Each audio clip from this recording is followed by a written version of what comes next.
Ladies and gentlemen, good afternoon for those of you joining us from London, and a good evening to all of you joining us from Pakistan. My name is Amina Khan, and I am the director of the Center for Middle East and Africa at the Institute of Strategic Studies. It gives me great pleasure to welcome you all to today's webinar on Kashmir and Palestine, the destruction of indigenous cultural heritage, which is being held in collaboration with the Middle East Monitor. The event is being live streamed on Middle East's Facebook page as well as ISSI's Facebook page. Now, today's topic of discussion is of immense importance as it is based on two of the most protracted and deadliest conflicts with strong parallels. Kashmir, where the people have been struggling for the right of self-determination in the face of Indian atrocities, and Palestine, where its people have been striving against brutal Israeli occupation. Now, the United Nations resolutions 194 and 242 in the context of the Palestine-Israel dispute, and the UN resolutions of August 13th, 1948, and January 5th, 1949, in the context of the Kashmir dispute, advocate the right of self-determination for Palestinians and Kashmiris, respectively. However, this has not been implemented to date. Now, despite the adoption of the UN Declaration of the Rights of Indigenous Peoples, which acknowledges the right to culture, diversity, and self-determination, claims of cultural genocide are often derided, and their indicators dismissed as benign effects of modernity and indigenous cultural diffusion.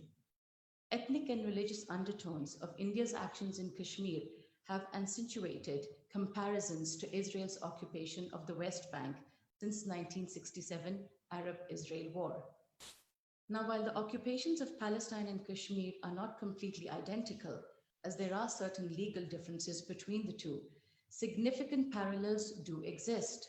In fact, Israeli and Indian ambitions are not so different. And to be quite honest, in some ways, they feed off each other. Both India and Israel use deflecting tactics in order to shift the focus away from their actions. Israel very conveniently camouflages its brutal occupation by blaming suicide bombings on the Palestinians, as well as the disunity amongst Hamas and Fatah. Similarly, in order to deflect attention from the mass human rights violations in Indian occupied Kashmir, Prime Minister Modi uses terrorism as well as Islamophobia to vindicate his government's actions against the innocent civilians in Kashmir. Israel and India continue to employ tactics which involve the use of lethal force against non-combatants, humiliation, and violation of fundamental human rights so as to sustain their illegal and forceful control and occupation. Indian atrocities in Indian occupied Kashmir and its policies to facilitate a demographic shift in Kashmir itself by bringing in more Hindus from India to settle into Kashmir are mirrored in how Israel consistently ethnically cleanses Palestinians by building settlements, taking over their homes, and quelling dissent as a part of a larger bid to unfortunately remove the Palestinian footprint. Now, here I would like to quote what Noam Chomsky says, and he, I think, encapsulates the Palestinian issue very well in the following words, and I quote, "The last paradox is that the tale of Palestine from the beginning until today is a simple story of colonialism and dispossession. Yet, the world treats it as a multifaceted and complex story, hard to understand and even harder to solve. This equally applies to the case in Kashmir. Hence, in this backdrop, transnational solidarity and activism are the need of the hour for both the Palestinians as well as the Kashmiris." Now, to discuss these developments at length, the Center for Middle East and Africa, based at the ISSI and the Middle East Monitor, have put together a very diverse and distinguished panel of speakers to deliberate on the issue. Now, let me just say on the onset that we are honored to have all the guests with us, particularly President Masood Khan, who's joining us. And just to mention at the onset, he will be giving his keynote address after the fourth speaker, which is, I think, Kevin Chamberlain, because he wants to see and hear what the speakers have to say and then give his remarks. So without further ado, please let me ask, I would like to invite, in fact, Dr. Dawood Abdullah for his introductory remarks. Dr. Abdullah is the director for the Middle East Monitor, and he's a very well-known academic, political and social commentator. His main focus is on Middle Eastern and British politics, as well as Islam and Muslim-Western relations. He has also authored several books, including A History of Palestinian Resistance.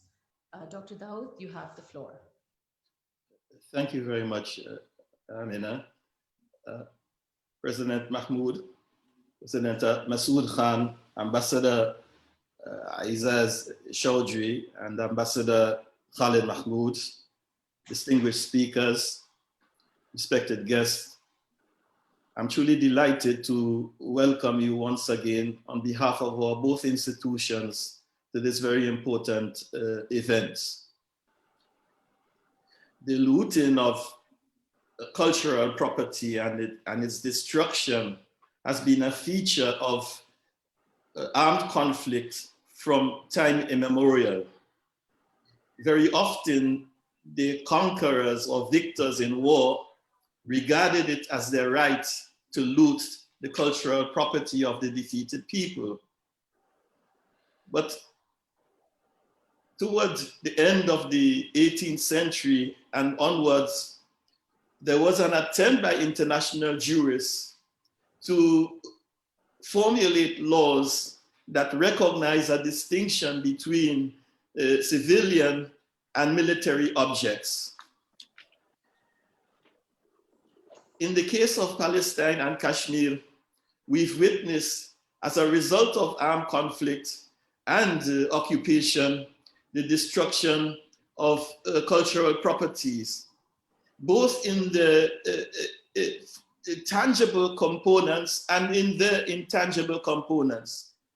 That is to say, the tangible components of cultural property, the buildings, the museums, the archives, these were destroyed or looted. And then there were the intangible components like rituals, festivals, languages, cultural practices which were transferred from one generation to another. These also were destroyed or inhibited. So we saw this unfold in both locations, Palestine and Kashmir, over the last 7 decades. After the Second World War, there were several attempts to codify the regulations to prevent and to hold to account those responsible for these acts.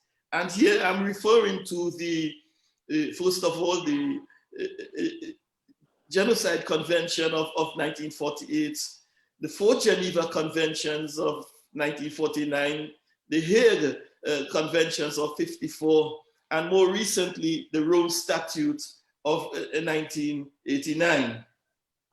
All of these did not come or emerge from a vacuum, but they come out of the situation which was created during the Second World War, the immense looting and destruction of property. And so these laws were formulated, or these conventions were agreed upon in order to address this phenomenon. So profound was this issue of cultural destruction that the Genocide Convention in 1948 actually had in its first draft an article prohibiting the destruction of cultural property. That resolution, however, that article was not adopted when the final vote was taken in the General Assembly of the United Nations. It said, and I want to quote to you what this article said in its essence. It said, in this convention, genocide means any deliberate act committed with the intent to destroy the language, religion, or culture of a national, racial, or religious group on grounds of the national or religious origin or religious belief of its members. This was not included when the vote was taken at the United Nations. It was removed, you see. Now, Pakistan's ambassador to the UN at the time was a strong advocate for the retention of this article, Muhammad Zafrullah Khan. He wanted this article to be included. And he said, and he pointed out, he warned that if it was not included, we face a situation of cultural extinction of 35 million people in Kashmir by forces which were ruthless and hostile. Now, the reason why the resolution was not, the article was not included in the Genocide Convention, it was because of the former colonial powers and settler regimes such as New Zealand, Australia, Canada, South Africa, and the colonial powers. They objected to it because of their histories of involvement in the demolition and destruction of cultural property. And when the vote was taken, only 25 countries opposed the inclusion of this article, while 16 voted for it, including Pakistan, of course. So this, the balance of power within the General Assembly at the time, it made it possible for this article to be omitted from the Genocide Convention. And I'm afraid that the composition of the Security Council today and the refusal of the United States, Russia, and China to endorse the Rome Statute or to ratify the Rome Statute makes it possible for the continuation of the destruction of cultural property. So this is a challenge for the international community, for the people of the South, if I may say. And this is why we in Middle East Monitor and the Center for Middle East and Africa at the ISSI have undertaken to keep this discussion alive so that we would encourage, you see, a proper and honest debate on the need for a more broader definition of genocide that would make it possible to adopt mechanisms to hold those responsible for the destruction of the cultural property of peoples wherever they are. So without any further ado, I hand you back to Amina, and I wish you a very fruitful and enlightening webinar. Thank you so much, Dr. Abdullah. So let me begin now by inviting Ambassador Aizaz Ahmed Chaudhary, who's the Director General for the Institute of Strategic Studies. Ambassador Aizaz Ahmed Chaudhary needs no introduction. He is a distinguished diplomat with over 37 years of experience. He has served as Pakistan's former Foreign Secretary, as well as Pakistan's ambassador to the United States. Ambassador Chaudhary, you have the floor. Thank you. Thank you, Amina, and a very warm welcome to all participants in this web discussion on a very important topic of destruction of indigenous cultural heritage. I would also like to commend you, Amina, and your team, Arhama, Fatima, and Ariba, for having worked with Middle East Monitor to arrange this program. And I also want to commend Dr. Dawood Abdullah, whom we just heard, and his entire team for putting it together. We are very honored that Sardar Masood Khan, the Honorable President of AJK, has agreed to join us. And we have an illustrious panel of scholars, notable scholars, Dr. Salman Abu Sitta, Dr. Hawari, Salma Malik, Dr. Khurram Iqbal. Let me start with something a bit unusual. last night I finished watching the first season of a Netflix serial, Fauda. And this was about the heroism, so-called, of an Israeli intelligence agent who dealt with and used every method to deal with the resistance movement of Hamas and Palestinians. The serial indicated to me that the kind of environment in which Palestinians are living their life is really tragic. I don't intend watching any more seasons of that serial because I got that idea from there. Of course, it was an Israeli propaganda serial, but still it gives that flavor to you. And in the recent developments that have taken place, whereby the US-sponsored deal of the century, as well as announcements by some Gulf countries to open up to Israel, have further emboldened the Israeli leadership not to resolve this long-standing dispute of Palestine. On the Kashmir side, it's been several generations, 3 generations who have suffered since 1990. 90,000 people have died. And after 5th August of 2019, we see that all hell has broken loose. There is a lockdown upon lockdown, first because of COVID-19, and then there was a curfew imposed on them. And it was a genocide-like environment. In fact, Genocide Alert has issued an alert on that. Many of the Indian journalists have pointed out that the environment has been set for carrying out a genocide in Kashmir.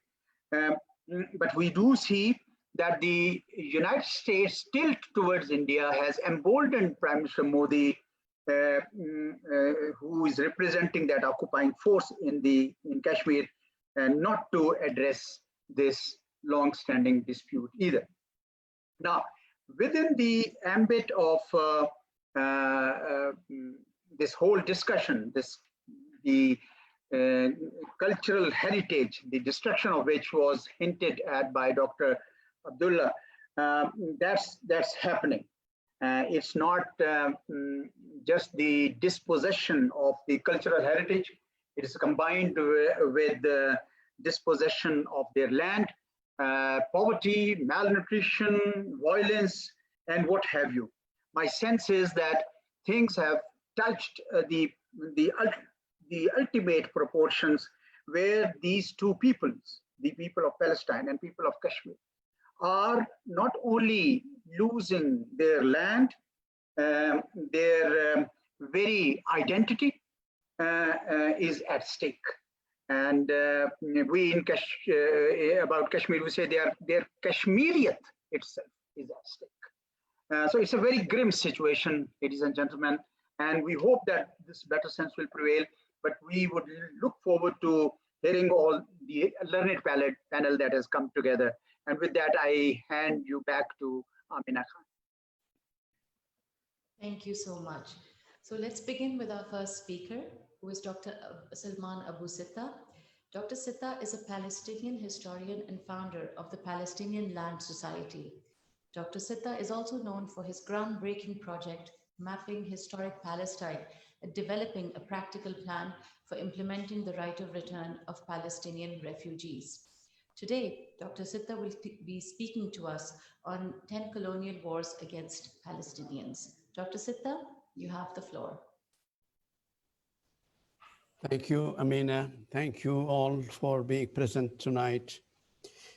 The settler colonialism projects are all evil and criminal, but each one of them has a different hue and a different history.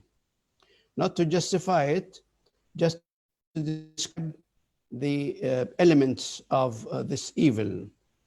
The evil in Palestine started in the minds of Europe 125 years ago, but it has an active history germinated by the actions of Britain, evil actions of Britain since 1917 till today, 100 years ago.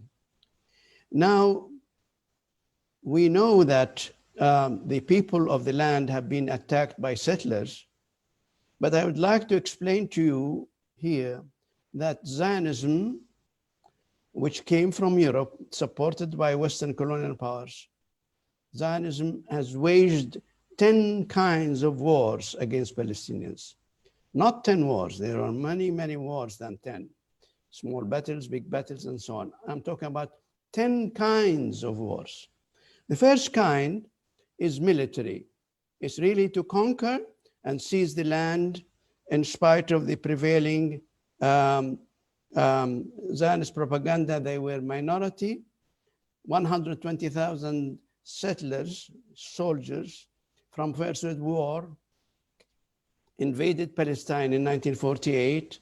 They were organized in 9 brigades, and they had carried out 31 military operations. As a result, they conquered 78% of Palestine, and 67 they conquered the rest. It is exactly like Nazi Germany occupying France. It is a conquest plan. The second war against Palestinians was silencing the voice of the victims. In 1948, about 6 massacres took place, but none was reported in the 5 Western news media, except perhaps Deir Yassin. Zionism built a huge edifice, a false narrative based on misinformation, deception, and sheer lies. In this narrative, a Nakba is denied, and the refugee expulsion and dozens of massacres did not take place. It's in fact ironic that the perpetrators of wars of aggression and its victims, on the other hand, have exchanged places in the Zionist narrative. The victim was billed as the aggressor, but of course, all these falsehoods have been exposed recently by some historians. The third war against Palestinians is political. Next to the military war, this is the most effective.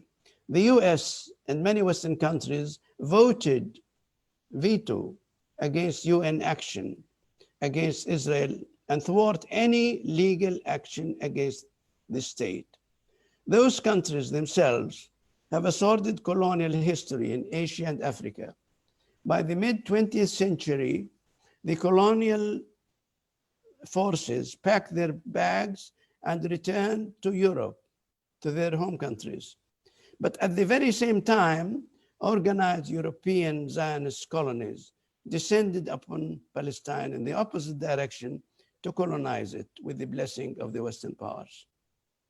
The fourth war waged against Palestinians is geographical. New Israeli maps deleted 55,000 names describing the Palestinian landscape, and they replaced them with 6,800 created Hebrew names honoring their leaders. The use of Palestinian names, even by Palestinians, is discouraged or prohibited. The fifth war against Palestinians is historical. The historical record of Palestine in the last 2,000 years, at least, is obliterated. It made into null, blank pages in Israeli textbooks. It was replaced by the history of Jews since the First World War only, and the period before Jesus Christ, which is speculative. The cultural history of Palestinians in food and dress is expropriated today and claimed by those European imposters. The sixth war against Palestinians is archaeological. Many people do not know that this was a systematic effort since 1948. We know that in 1948, the Israelis systematically destroyed 500 villages. But very few people know that the bulldozers and the soldiers who were destroying these houses are accompanied by Israeli archaeological team. And the archaeological team looks at the old remnants of houses and places and decide if they will destroy them and keep them if they find one stone or one edifice is of benefit to the history of Jews. This archaeological destruction is carried out in 1948 through the destruction of Palestinian homes, and it is continued till today by claiming false claims about some artifacts. The seventh war against Palestinians is religious racist. The Zionists recruited God to win this war. It claimed that all Jews are one race, and they originated in Palestine, and after 2,000 years absence somewhere, they decided to return so-called home to the God-given land and recover their property. Hence, the right to expel the Palestinians, the natives of the place. Today, unfortunately, the evangelists and the former restorationists are recruited politically with great effect in the United States to support Zionism. The eighth war against Palestinians is defamation. Palestinian fighters defending their homes and their country and their supporters are called terrorists, not the one who destroyed the homes, not the one who killed the innocent people of the land. It is the people who defend themselves are called terrorists. Even a distinguished man like Edward Said was called Professor of Terror. Anyone today who explains the facts about Palestine, even among respected scholars in the United Nations, is called an anti-Semite, given a certificate of evil. Palestinians are open for vilification, but it's only Jews that are immune from vilification or even criticism. The B'nai B'rith Anti-Defamation League mission of fighting defamation of Jews is turned into an instrument of defaming Palestinians. The ninth war against Palestinians is legal. Domestic laws in Western countries, particularly the United States and Germany now, criminalize support for the grassroots campaign of boycott, divestment, and investment, BDS, and hence criticize Israeli war crimes. Criticizing Israeli war crimes and apartheid is to be a criminal act. The US government cuts funds now from universities that teach the Palestinian question, even in academic circles, even quoting the United Nations resolutions on that. But efforts to eradicate, to explain Israeli war crimes before the International Criminal Court are resisted by several Western countries who appeal to ICC not to entertain discussion of the crimes of Israel. So in effect, they are waging a war not only against Palestinians, but against the UN and the international law. The 10th war is economic. Since the Jewish National Fund was created in 1901, Jewish money and the fortunes of Rothschild family were used to colonize Palestine. Under the aegis of the British Mandate, colonization of the country mushroomed. But the seizure of Palestinian land in 1948, which is 20,500 square kilometers. Let me remind you, ladies and gentlemen, there is not one single kilometer in what's called Israel today is obtained by any legal means at all, neither through the mandate nor through the United Nations. Every single kilometer controlled today by Israel is obtained by brute force against any legal justification.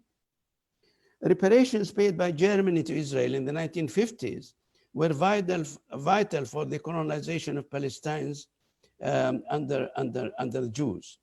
Jewish financial power in the United States today, supporting AIPAC activity, is a potent colonial force against Palestinians. The Israeli imposed blockade of Gaza, a criminal act, not only a criminal act, as my friend Dr. Dawood said, it's genocide. Genocide by any other name, whether it's called incremental or not, it is genocide. The Israeli imposed blockade of Gaza is genocide, but Israel stifles the economic freedom also of the West Bank and converts the people into economic hostages. Most of this is allowed either under rules of occupation or sovereignty, which applies also to Palestinians in 1948. These 10 wars against Palestinians, are unprecedented in the history of colonialism. Usually the colonial power want to seize the land and keep people maybe as cheap labor or not. They neglect them, but they don't destroy them, and they neglect them at least. All the wars in other colonial projects have ceased in a sort modus vivendi, except in Palestine. It's still as active as it was in 1917 or in 1948, which is 25,000 days and nights. But all this should not discourage us. The Palestinians are still alive and well, and it is impossible to succeed in uprooting a nation older than many European nations, older than many colonial nations, have history most rooted than anywhere in Europe or the United States. This force cannot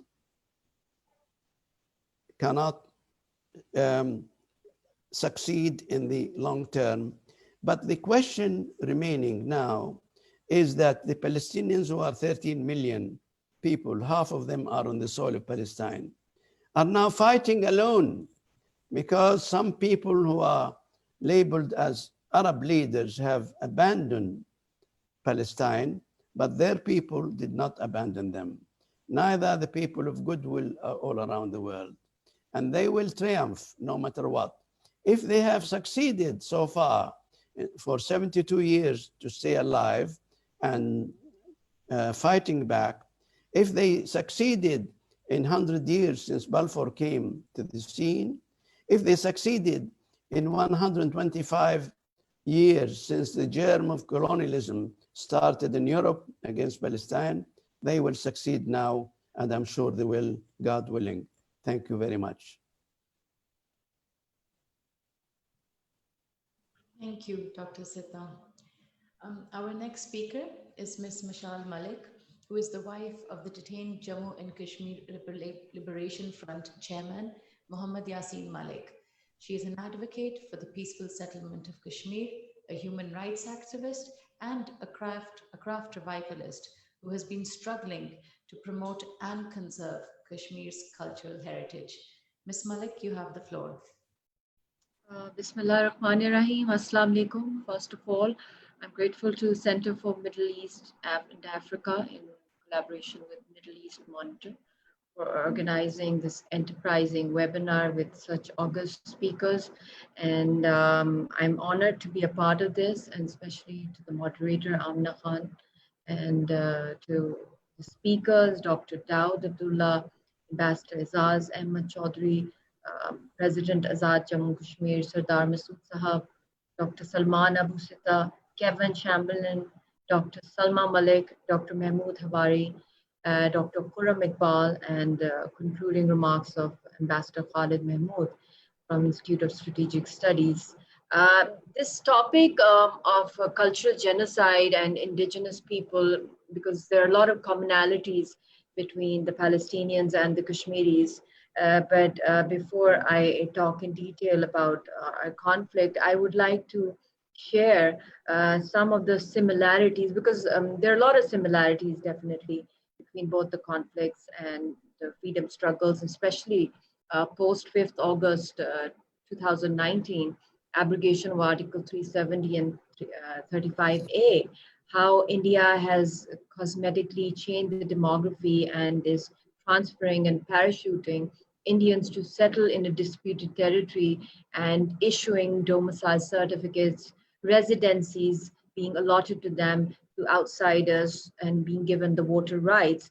And as the previous speaker was talking about the culture and about the economic rights, the economic war, apart from the military war, the psychological issues that people are facing, the political war being imposed on them. In everywhere, voices are being silenced of people leading this freedom struggle, legitimate freedom struggles, which have been honored, where we have numerous UN resolutions backing our stance. It's a legitimate struggle. And if we go back to the history of Kashmir, it's a 5,000-year-old history of Kashmiriyat, the way the previous speaker gave an in-depth analysis of the various wars that have been imposed on the Palestinians. I think now it's time that we come together in more unity and decide that what is going to be the way forward, because it's a do or die situation for both the Palestinians and the Kashmiris. Just like the Jewish settlements over there in Palestine, the West Banks, we're facing the similar situation. But before that, we had the occupation of India, the highest occupation of the world. We had draconian laws like TADA, POTA, Armed Forces Special Powers Acts, various other acts, and our leadership would get incarcerated many a times, but our state subject was protected the way we have right now. The president of Azad Jammu and Kashmir, Mr. Masood Khan Sahab, in Azad Kashmir, the state subject is protected. No Pakistani can buy land over there, nor do they have the voter rights, nor can they be allotted the residencies over there, because the populace of that area, their population is protected, because we're waiting for the final plebiscite to take place, and we don't want that the real people who are the heirs of that land, that they become marginalized. But India is doing that right now by an RSS Hindutva regime, a fascist regime, which has literally thrusted another nightmare upon the Kashmiri people after 5th August 2019, and especially on the people who are leading it, because the pressure on the leaders, the indigenous struggle, and the public, it's very high.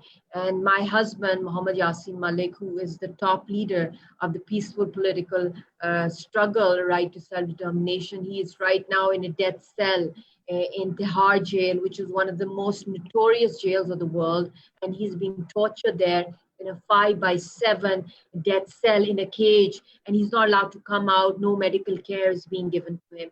And we have not heard his voice, nor have we met him for over a year, 1.5 years. And I haven't seen him for 6.5 years also.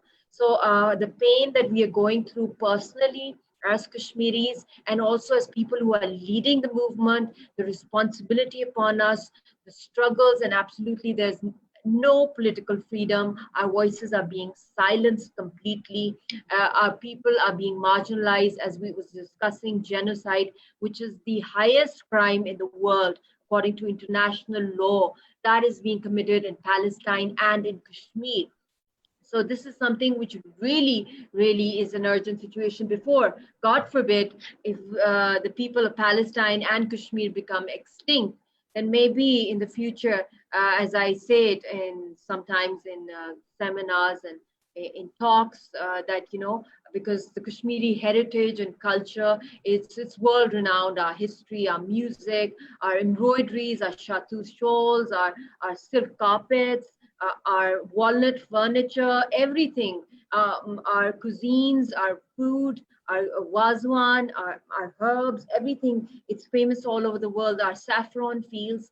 I think a day might, God forbid, the way it's going on such a fast track, this genocide and ethnic cleansing of the Kashmiri people, you might see our products of our rich heritage and culture in museums.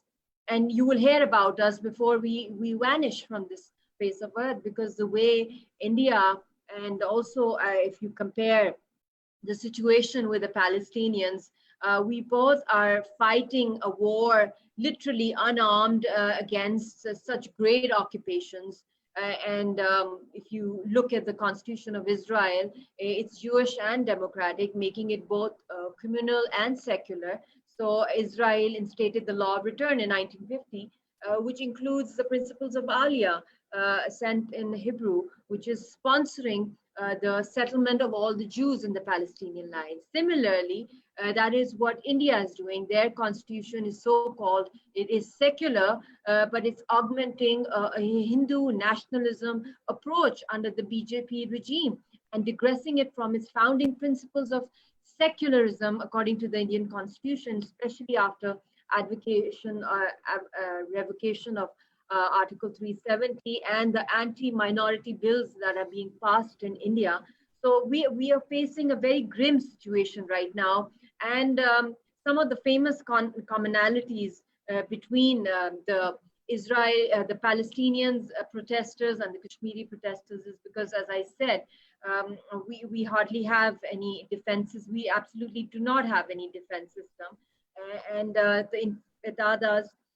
intifadas in both the regions, which have erupted in closer proximity of time, we have seen a lot of young population getting inspired by other rebellions, and especially the Kashmiris being inspired by the Palestinians and the Palestinians by the Kashmiris, and the culture of resistance amongst our youth, which has spanned over 3 decades, has various mechanisms of demonstrating or resisting against the violent occupation through peaceful means. And one of the most common, prominent commonality, I would say, is in the intifadas has been the iconic non-violent stone pelting images of the youth, and then the pellets also. And here we are facing the Hindutva, there the Palestinians are facing the Zionist ideologies in demographic engineering. And we've seen it happening right now, the harassment, the intimidation, the lockdowns, prolonged curfews, and no schools and colleges for students.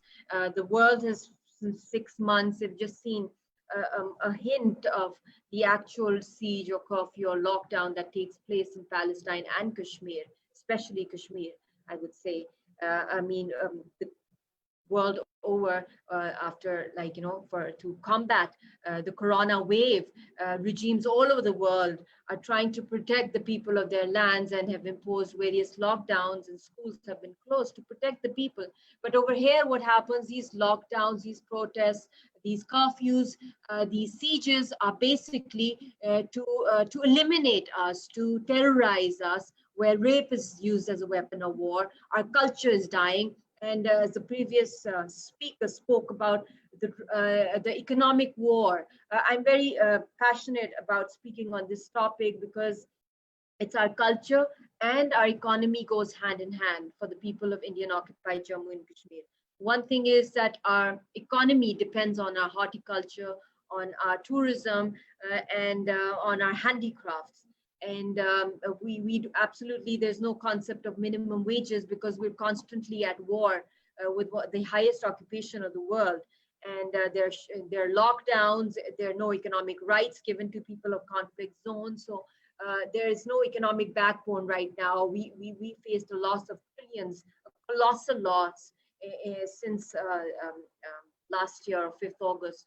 2019, and the colossal loss that our economy has faced. There's no tourism, obviously, there's terrorism going on, shops are closed, there's no business emerging over there, and people are insecure. The youth is being left uneducated, and they're locked up in their homes. We feel a complete betrayal or this unresponsive response coming from global powers, but we have seen some achievements in the past from the United Nations, as in like 2 reports coming from the UN Human Rights Commission on Kashmir issue, and a Security Council closed door 2 sessions on it. But we need practical steps. We need to create a way of imposing defense and economic sanctions on India. And I would recommend that the Palestinian stakeholders, the thinkers, the writers, the legal experts, and the Kashmiri experts, and our people, local people, should come together somewhere, just like this webinar, which is an excellent effort done by the organizers of bringing us closer, and by analyzing our situations, and also thinking about the similarities, and also finding common grounds of internationalizing both the issues, because we must remember that unity is something which gives power. And if there is no unity amongst people of conflicts around the world, and we ourselves have double standards of supporting some of the freedom struggles or human rights violations, and on the other side we keep a criminal silence, then I am afraid that the world will face selective condemnations and selective forms of justice. So we need to rise up. We need to take ownership of our struggles, and also of global citizens around the world. We need to join hands, because it's not just about Kashmiris and Palestinians. It's about the world. We especially the Kashmir issue, it's stuck between 3 nuclear countries. And what's happening in Ladakh right now, what's happening in Palestine right now, the entire Europe, the whole region can be affected if this escalates further. So we need to take charge. We need to think of ways of trying to expose aggressors, and also to taking this issue to the International Court of Justice, to the National Criminal Court. We have various forums within the UN mechanism also, where I think we can discuss those issues as well. But I think one thing is very, very vital right now is to engage into the UN mechanism. So I would suggest that we must have a Kashmir envoy nominated by the UN. And then there's a UN Trusteeship Council that takes charge, that has taken charge in the past also, that is through which its administrative force can go there till the people of that disputed area, they get justice, or they get their right to self-determination, which has taken, the last, I think, the territory was in 1994 that got independence, was Palau. That was under the Trusteeship Council. And there are various other ways under the UN Chapter 6. And then when we look at the issue of Palestine and Kashmir, my concluding suggestions would be that since both India and Israel, they are signatory to international conventions on international covenants for civil and political rights. So it's highly censuring for conducting state-sponsored terrorism and disproportionate forceful actions against Kashmiris and Palestinians. Like, even for instance, in national emergency, it's not justified to use torture under Article 4, 6, and 7 of the Geneva Conventions, any kind of torture or denial of right to life. So I think the need of the hour is that we need greater solidarity between both these sovereignty struggles of Kashmir and Palestine. And this, we have a lot in common historically, what's happening right now demographically, our UN mechanism, the UN pending resolutions that have not been implemented. And we must try to work in such a manner, in such a strong manner, against the subjugation, against violence, against occupation, that we metaphorically be called Kashmir, which is the South Asian Palestine, and Palestine as the Middle Eastern Kashmir. Thank you. Thank you, Michelle, for that. So our next speaker is Kevin Chamberlain, who is a former Deputy Legal Advisor for the Foreign and Commonwealth Office. Now, during his time as a consultant at the Adam Smith Institute, he provided the Palestinian Authority with briefing papers on legal issues, including the status of Jerusalem. He has also authored War and Cultural Heritage, an article-by-article commentary on the 1954 Hague Convention and its 2 protocols. Today, Mr. Chamberlain will be speaking to us on stealing Palestinian history. Mr. Chamberlain, over to you. Thank you very much, and thank you to the organisers for inviting me to speak at this webinar on what I think is a very important subject. Although, as you said, most of my career was in the Foreign Office of the United Kingdom government, but I retired from that over 21 years ago now. So I just want to make it clear that I do not in any way speak on behalf of the British government, nor indeed do I speak on behalf of the Palestinian Authority. But as you said, I did do some work in about 2004 for them, advising them specifically on Israel's occupation, Israel's obligations under international law to protect the cultural heritage of Palestine. Now, a lot of the media interest over the years has quite rightly concentrated on the hardships suffered by the Palestinian people resulting from the Israeli occupation of Gaza and the West Bank, and of course East Jerusalem. And perhaps not enough press attention has been paid to the systematic destruction of Palestine's rich cultural heritage resulting from the occupation. Now, as is well known, during the 1967 conflict, when Israel occupied Gaza and the West Bank, there was intense archaeological activity. Objects were removed in two ways: officially by the Israel Occupation Authority, or clandestinely by individual Israeli soldiers, civilians, and unfortunately in some cases too, even by Palestinians. The construction of the settlements and their communicating roads, and more recently the construction of the wall, have meant that archaeological sites are constantly being recovered. It's estimated that there are around 4,000 such sites, and probably that was the figure when I last looked at it in the early 2000s, but it's almost certain that figure has been vastly increased in recent years. Now, when a site is uncovered, the Israelis institute what they call a salvage excavation, and that is the rapid removal and recording of artifacts before the site is covered up. In most cases, this results in the destruction of the site, although occasionally, in the case of an important site, for example, in a mosaic floor, the site is covered up but not destroyed.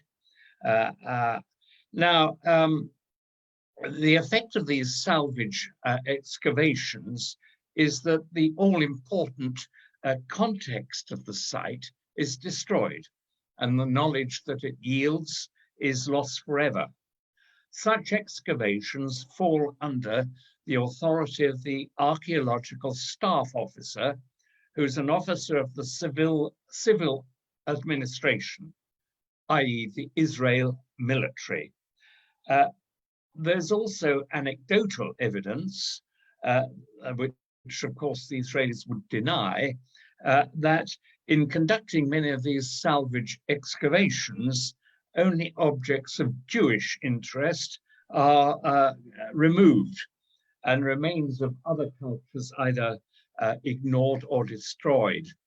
It's also alleged that the Israeli excavations in the occupied Palestine territories are politically motivated, namely to uncover evidence of ancient Jewish settlement so as to bolster Israel's current settlement policies.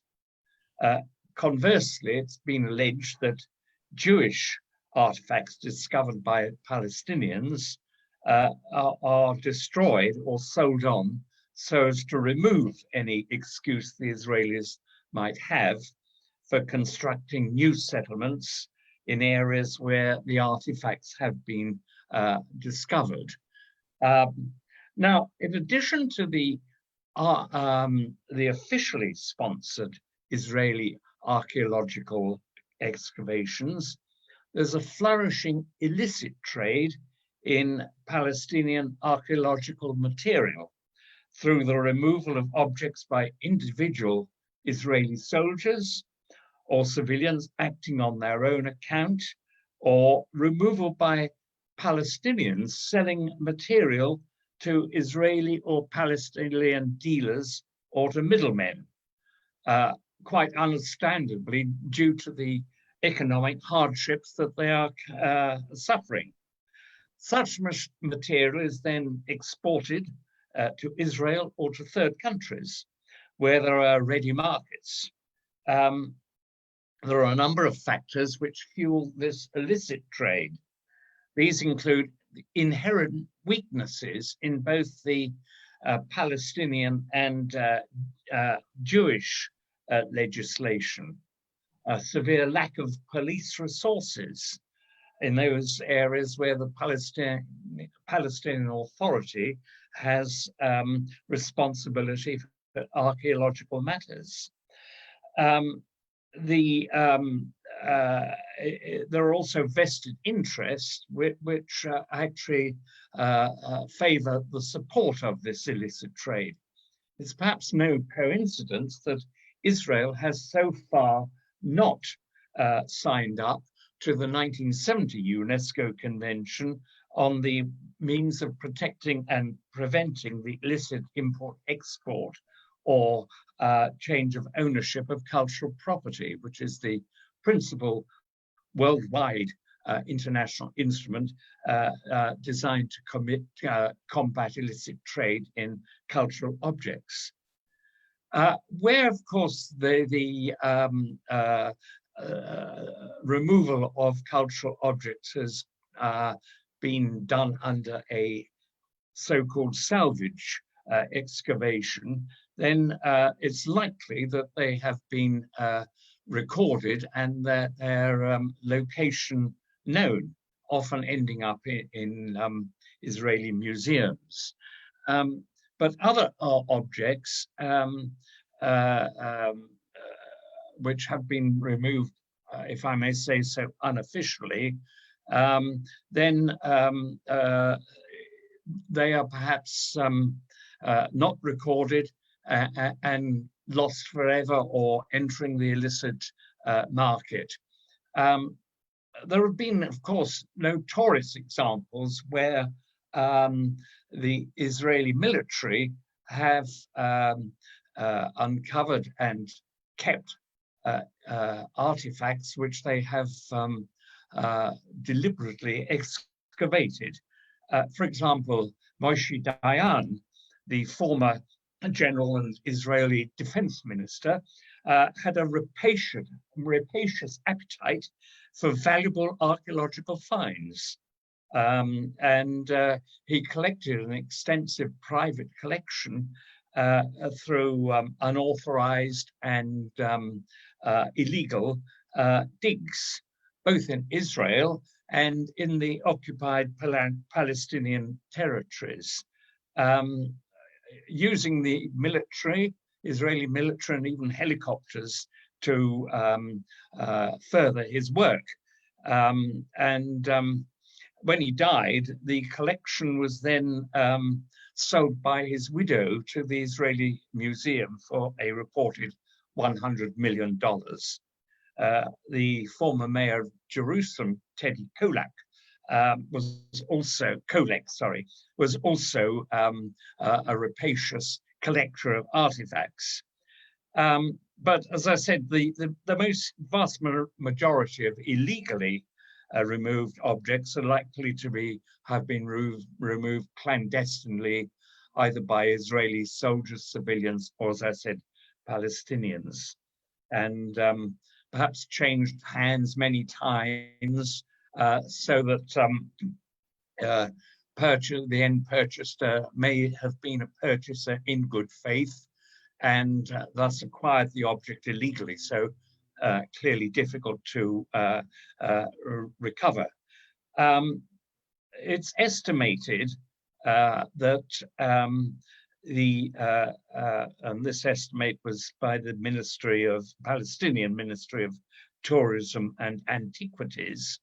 The estimate when I did my study was that about 200,000 archaeological artifacts were transferred annually during the years between 1967 and 1992 from the occupied Palestinian territories. And since 1992, the current estimates put this figure at approximately 120,000 artifacts a year. It is almost certain that that is an underestimate, and that the number of artifacts which have been removed and enter the market illegally have increased more than this figure. Now, as an occupying power, ultimate responsibility, whether this is done by the Israeli military, by either legally, in quotes, or illegally, Israeli civilians, or through a lack of control due to the laxness of the legislation, the ultimate responsibility for all this must lie with the Israeli authorities as the occupying power. Now, in addition to all these removal of portable cultural objects, there has been immense damage and destruction of the immovable cultural heritage. A press release by the World Archaeological Congress in January 2004 expressed concern at the destruction and of archaeological and heritage sites in the occupied territories. The Art newspaper, September 2005, condemned in strong terms the deliberate destruction of parts of the historic cities of Nablus, Bethlehem, and Hebron, describing it as amounting to a symbolic attack on the Palestinian presence in the territory. The article reported in the ancient city of Nablus, the Al-Qadra Mosque had been 80% destroyed. The Al-Satoun and Al-Kabir mosques, converted Byzantine churches, had been 20% destroyed. 60 historic houses have been demolished and 200 partially demolished. The 18th century eastern entrance to the old market have been destroyed. 7 Roman cisterns and at least 80% of the paved streets have been ruined. UNESCO's World Heritage Office has condemned these acts of vandalism, describing them as crimes against the cultural heritage of mankind. All these destructions have been deliberate and not justified by military necessity. As the occupier of the occupied Palestine territories, Israel remains bound by what is known as international humanitarian law. The fact that Israel is in belligerent and still in belligerent occupation of these territories was recently reaffirmed by the International Court of Justice in its advisory opinion on the building of the wall. Now, as a belligerent occupier, the principal instrument of international law by which Israel is bound and is bound as a matter of customary international law is, of course, the Fourth Geneva Convention of 1949 and the first additional protocol. But in the context of the protection of cultural heritage, the instrument the main international instrument is, of course, the 1954 Hague Convention on the protection of cultural property in the event of armed conflict, to which Israel is a party. This convention obliges the contracting parties to refrain from launching any attack against cultural property unless strictly justified by military necessity. Contracting parties must also prohibit, prevent, and if necessary, put a stop to any form of theft, pillage, or misappropriation of, and any acts of vandalism directed against cultural property, and to refrain from requisitioning movable cultural property. Contracting party and occupation must, so far as possible, support the competent authorities of the occupied territory in safeguarding and preserving its cultural property. These provisions implicitly prohibit an occupying power from excavating and removing archaeological material from the territory which it occupies. The second protocol to the 54 Hague Convention, which was signed in 1999, to which Israel is not yet a party, explicitly prohibits the archaeological excavations in the territory which an occupying power occupies. In 1954, there was also a Hague Protocol for the protection of cultural property in the event of armed conflict. This instrument, which Israel is a party to, among other matters, obliges a contracting party to prevent the exportation of cultural property from the territory it occupies, and at the close of hostilities, to return property that has been exported, contrary to this provision, to the competent authorities of the territory previously occupied.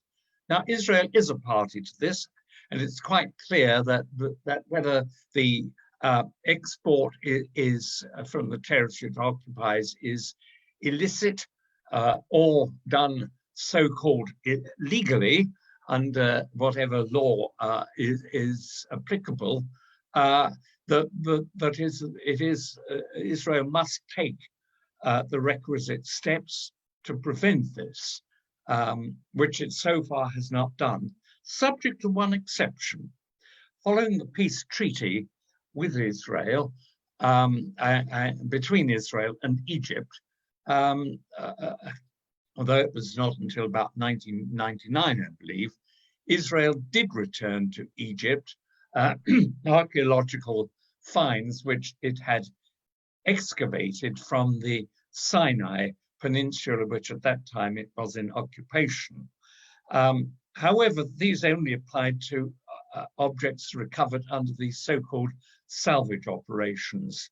There are objects that have not been returned and are still in Israel, some probably in the Israel Museum, which had been excavated from Sinai, which were not a result of a salvage excavation, which has still not been returned.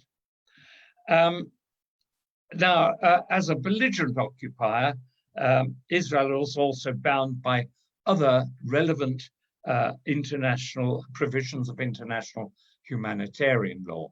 I referred to the 1949 Fourth Geneva Convention and Additional Protocol 1.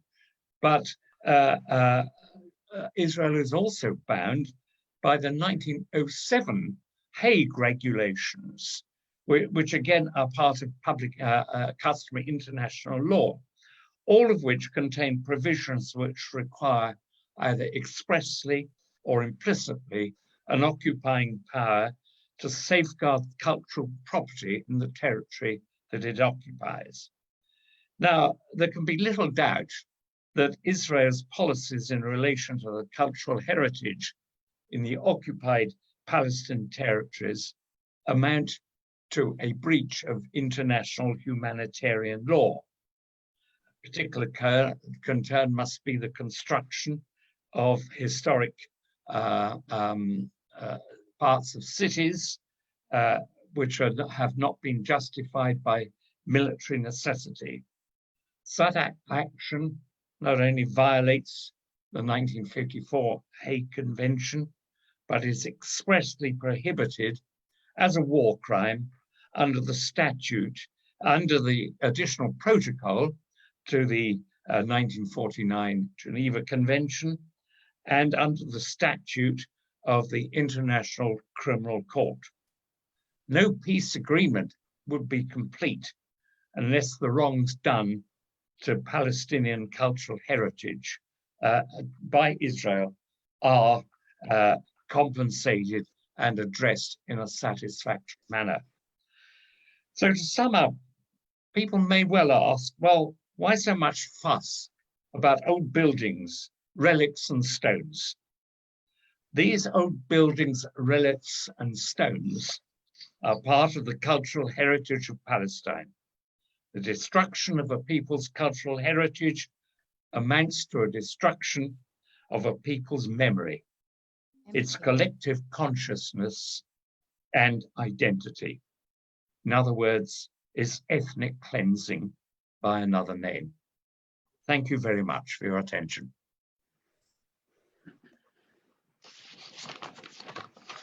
Thank you, Mr. Chamberlain. I would now request President of Azad Jammu and Kashmir, Sardar Masood Khan, to give his keynote address.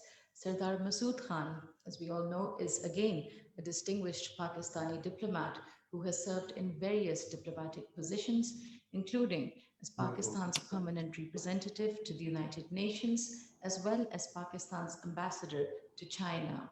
He is currently serving as the 27th president of Azad Jammu and Kashmir. Over to you. Thank you so much. Can you hear me? Yes, we can hear you. Okay, thank you. Thank you, everybody, and my greetings to all the participants. Good morning and good afternoon, depending on where you're sitting. And thank you so much for organizing this substantive discussion on a very important dimension of the conflicts going on in Palestine and Kashmir. Now, let me first thank Ambassador Izaz Chaudhary and Ambassador Khalid Mahmoud, as well as Dr. Dawood Abdullah, Amina Khan, for organizing this event. I have had the pleasure of listening to Mr. Salman Abu Sitta and Salma Malik and Mr. Kevin Chamberlain. And there are other participants, Dr. Salma Malik, Dr. Mahmoud Hawari, and Dr. Khurram Iqbal. So I think that on behalf of the people of Jammu and Kashmir, I thank you for organizing this webinar. Let me begin by pointing out some of the similarities and dissimilarities between Kashmir and Palestine. The similarity is that there is coloniality or colonialism in both Palestine and Kashmir. So this becomes a strong bond of solidarity, a kind of reflexive solidarity between the two territories or the two areas. We feel for each other, both the peoples of the Palestinian territory and also the people of Jammu and Kashmir have been striving for the realization of the right to self-determination for decades. And in 1948, Palestine and Kashmir were the first issues which were put before the United Nations Security Council. I mean, issues of such import, which had wider strategic implications.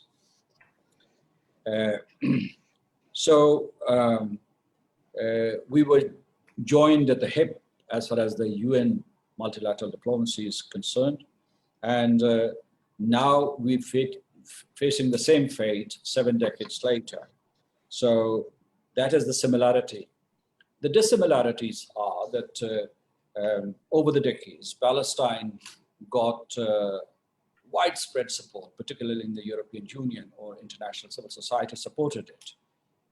Kashmir got support in the United Nations Security Council in the 1950s or late 1940s, but it did not get the kind of world attention that Palestine got. Of course, Kashmir would get world attention from time to time. For instance, when there was a risk of a war, a nuclear war between the two countries, India and Pakistan, or even before the nuclear capabilities of the two countries, there was always this fault line, Kashmir, which was recognized as important and fraught with danger for peace and security.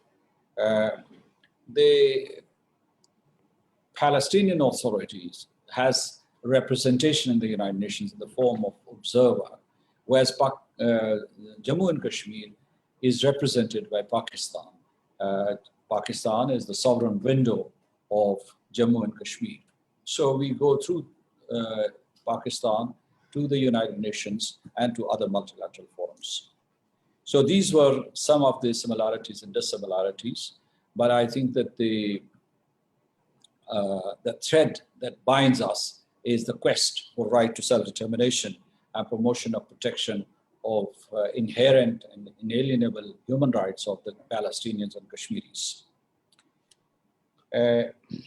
Let me also highlight the 10 stages of genocide, which have been highlighted by Dr.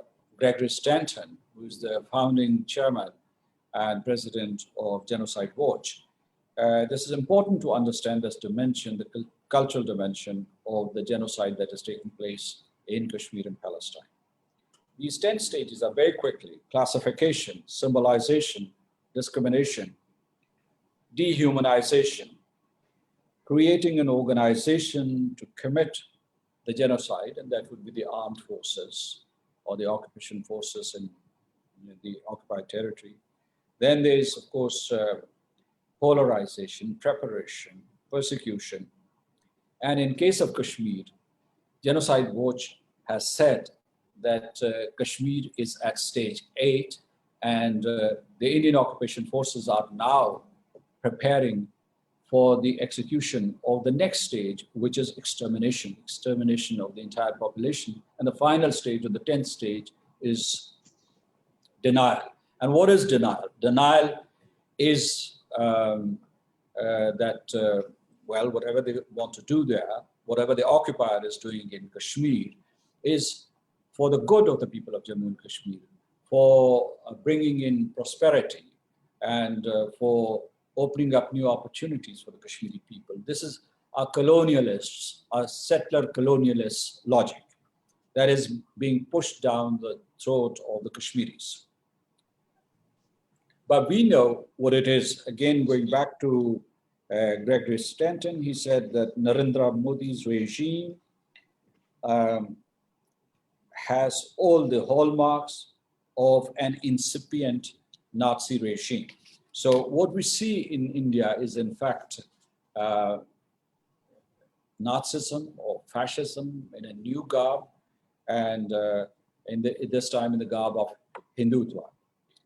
Let me also give you a UN definition of genocide, and that is the intent to destroy in whole or part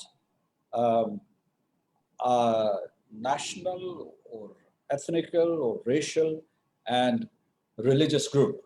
This is precisely what is happening in Palestine and the Indian occupied Jammu and Kashmir. Let me now go to the doctrine which is driving this madness, this aggression, this brutalization in Kashmir and Palestine. In the Indian occupied Kashmir, it is Hindutva. And again, going back to the terminology used by the Genocide Convention, the dolus specialis, or the key intent, as a matter of fact, is cleansing of the territory. Cleansing of the territory because the Hindutva doctrinaires or genocidaires, they think that Muslims are impure, outsiders or converts, and their land has to be cleansed of all the Muslims, and then their land would be pure.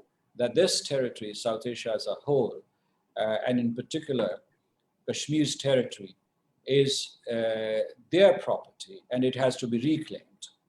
And there they have started with this grand design of depopulating the territory and repopulating it with Hindus who would be imported from all over India, who are being imported.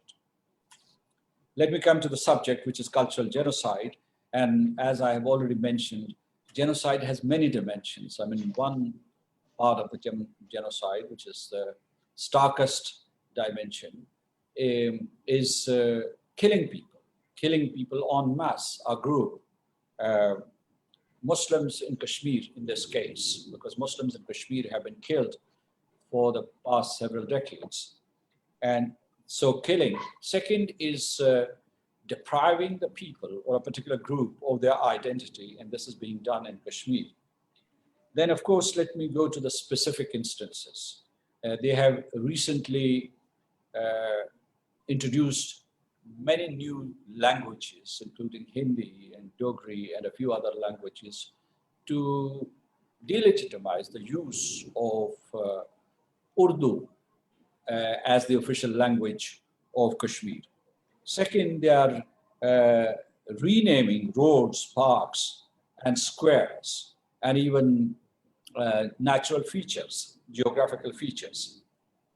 They have started mapping of temple sites, and they say that according to their research, according to their data that they have cited, that there were 100,000 temples in Kashmir, and they are no more there. So they want to reconstruct them. And the intent is that this would help them erase the Islamic heritage or identity of Kashmir. They're also saying that this was a Hindu state, and with the passage of time, Muslims settled there, but they do not have a legitimate presence in the occupied territory. Then what they do is that they desecrate mosques and shrines systematically, and they have accelerated the pace of such desecration and desolation in the recent past.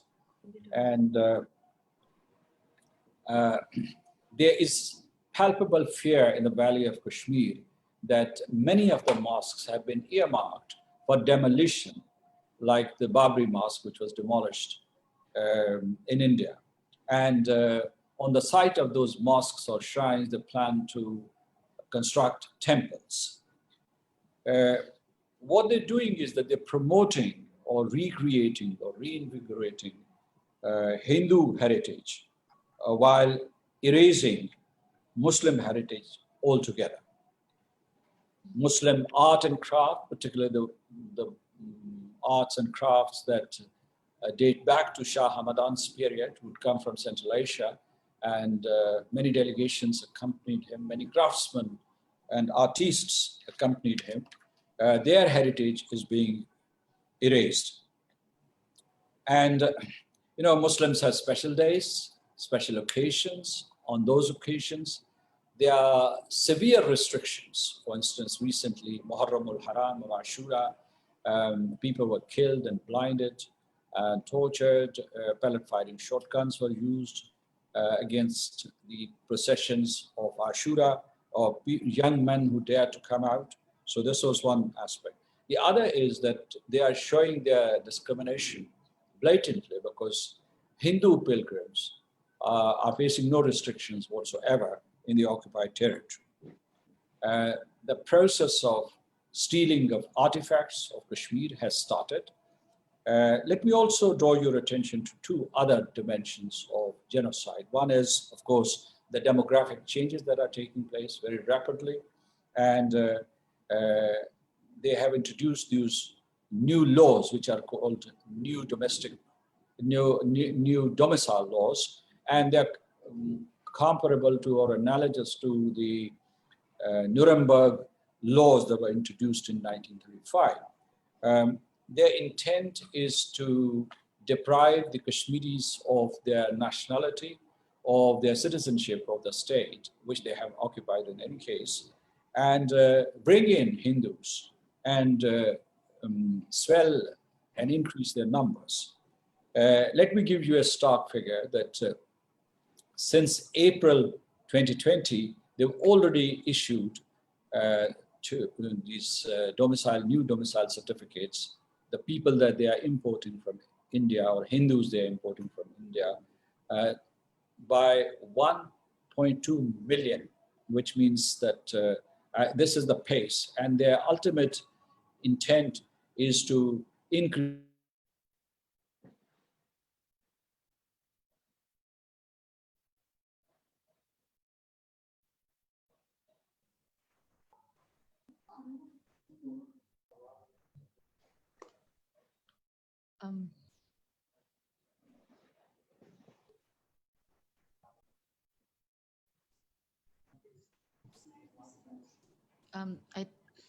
Can you hear me? Can you hear you now? Yes. Okay. I'll rush through my notes, as a matter of fact. The second thing is the economic genocide that has started. This, because all the businesses, genuine businesses, legal businesses of the Kashmiris have been rifled and thieved and robbed, and they are now being given to Hindus who are coming from all over India. This includes construction industry, for instance, and Kashmiri's economy has been destroyed. I mean, their crops of saffron or walnuts or apples, they're being destroyed. So this is called economic genocide, but I do not want to focus too much on this aspect. And the third is the annexation. In fact, a whole nation, I mean, we're talking about cultural genocide, but a whole nation, the nation of the people of Jammu and Kashmir, has been reduced to a cipher, to zilch, by this belligerent and blatant annexation of the territory with the Indian Federation. Now, what is the way forward? I think that we must raise awareness about the challenges that we face in regard to both Palestine and Kashmir. And I would say that while the governments know what is happening in Kashmir, people do not know. People on the street in Western Europe or Far East or the Gulf, they do not know, because they're preoccupied with their own problems. You know, when there was a campaign against the Vietnam War, citizens all around the world knew about that situation. Or, for instance, when there was a campaign against apartheid in South Africa, people knew all over the world what was happening. But very few people know about the atrocities, the horrendous atrocities that India is committing in the Indian-occupied Jammu and Kashmir. So we need to reach out to people, because we traditionally reach out to governments, to the capitals, to their foreign offices, to their prime minister's offices or the president's offices. They do not respond because they are linked to India and Israel because of their strategic and economic considerations. I think that when I was listening to other speakers, one thing that we can do is that we can lobby with UNESCO, also parties to the Hague Convention. And let me also inform you that the OIC has been quite vocal and active on this issue in regard to Kashmir, of course, and Palestine also. And there's this center called Irsikar. It has been working on Islamic heritage in Jammu and Kashmir.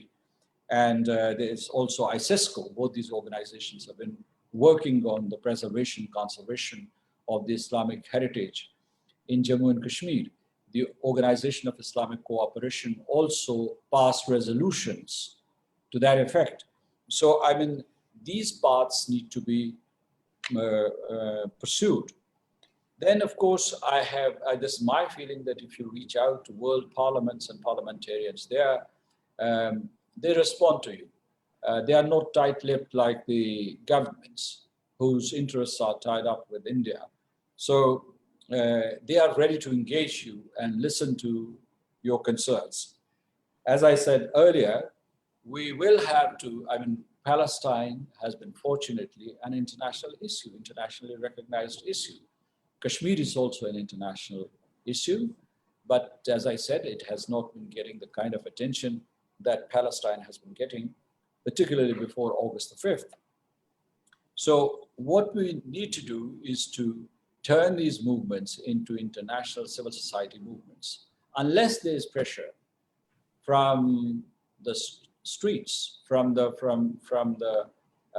ground up, there would be no influence on decision-making at the multilateral level or at the global level. A very successful BDS campaign has been going on for Palestine.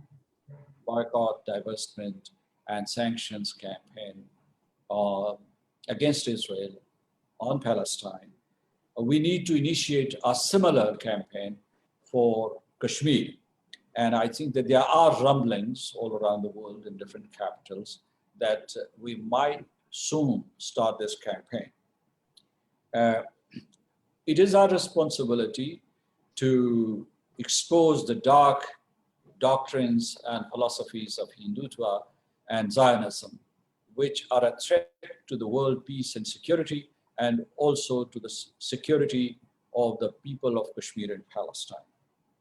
This has to be done through our communication strategy, a very well thought out and well designed communication strategy. It is very surprising that what happened to Jews last century during Hitler's regime, that is happening to Palestinians on the verge of Jewish state in Israel. And India is replicating that experiment, that devilish, diabolical experiment in the occupied territory of Jammu and Kashmir. We have to work together, rise to stem this tide, this evil tide of destruction of a whole people. Now, I'm really surprised what UN Special Advisor on Genocide, Adam Ardeen, is doing on the situations in Palestine and the situation in Kashmir, because it is his mandate, his responsibility, that he has to work for prevention of genocide. You know, UN is such a strange place that they usually shed tears after the event has taken place, whether it was Rwanda, or whether it was the Balkans or Srebrenica. They would weep and cry and howl after a genocide has taken place. And Adam Ardeen, he's a very distinguished ambassador. I know him from New York, and he's been working there for decades. But it is his responsibility, for God's sake, to take proactive initiatives to stop genocide, which is taking place.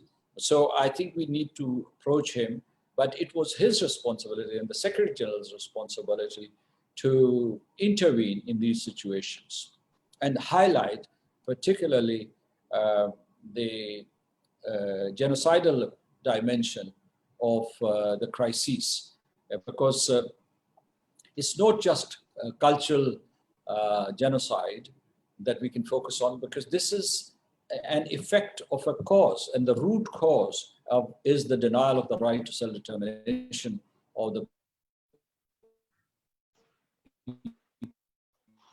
people, and driving this kind of aggression.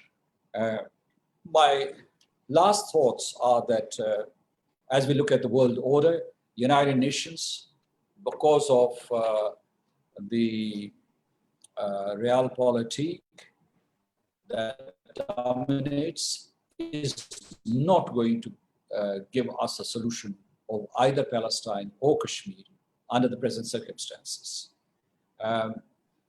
We can't alter the world order. I mean, the changes in the world order take place at a very slow pace. But if, I mean, other things remaining the same, what we need to do right now is to build pressure on the United Nations Security Council and also other multilateral institutions to take decisions and discard dereliction of obligation under the United Nations Charter. How can we do that if there is pressure from the citizens from all around the world? Because let me show you, I have worked in the United Nations.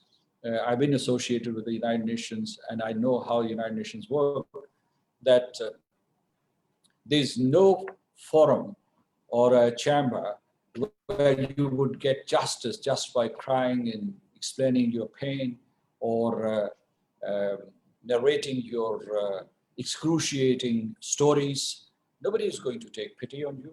I think this is a war, and this is a war that we will have to fight on many fronts to secure justice for the people of Kashmir and Palestine. Thank you so much. Thank you so much, President Masood Khan. I would now like to ask the next speaker, which is Dr. Salma Malik. Dr. Malik is an assistant professor at the Department of Defense and Strategic Studies, Quaid-e-Azam University. She specializes in the areas of conflict and security studies, South Asian affairs as well. Dr. Salma today will be speaking to us on women as targets of genocidal campaigns. Dr. Malik, over to you. Thank you very much, Amna. I'm indeed honored to be part of such an august forum and to share the space with such learned speakers who have spoken with a lot of authority and experience prior to me. The reason as to why I'm targeting or specifically focusing on women as a target of genocide as well as cultural genocide is that so many good points have already been raised with regards to this aspect. And whenever there is any conversation that centers around genocide, one major aspect by and large is that the human population is the biggest target. And amongst the human population, of course, genocide is all based around the population groups and how to get rid of the local culture, indigenous culture of a particular place, and culture is only made by the people. But the fact is that it is the women who are the most effective target of any genocidal activity or any persecution, and especially when it comes to elimination of an indigenous population, women are the worst hit targets. Now, in terms of Kashmir, or rather just to have this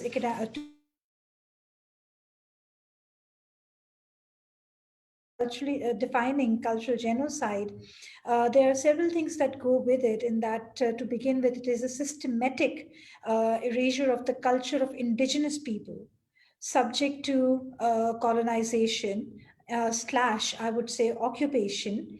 And the end game in this scenario is that the conquered land will no longer be popularly identified with the culture and traditions of those who were native to it.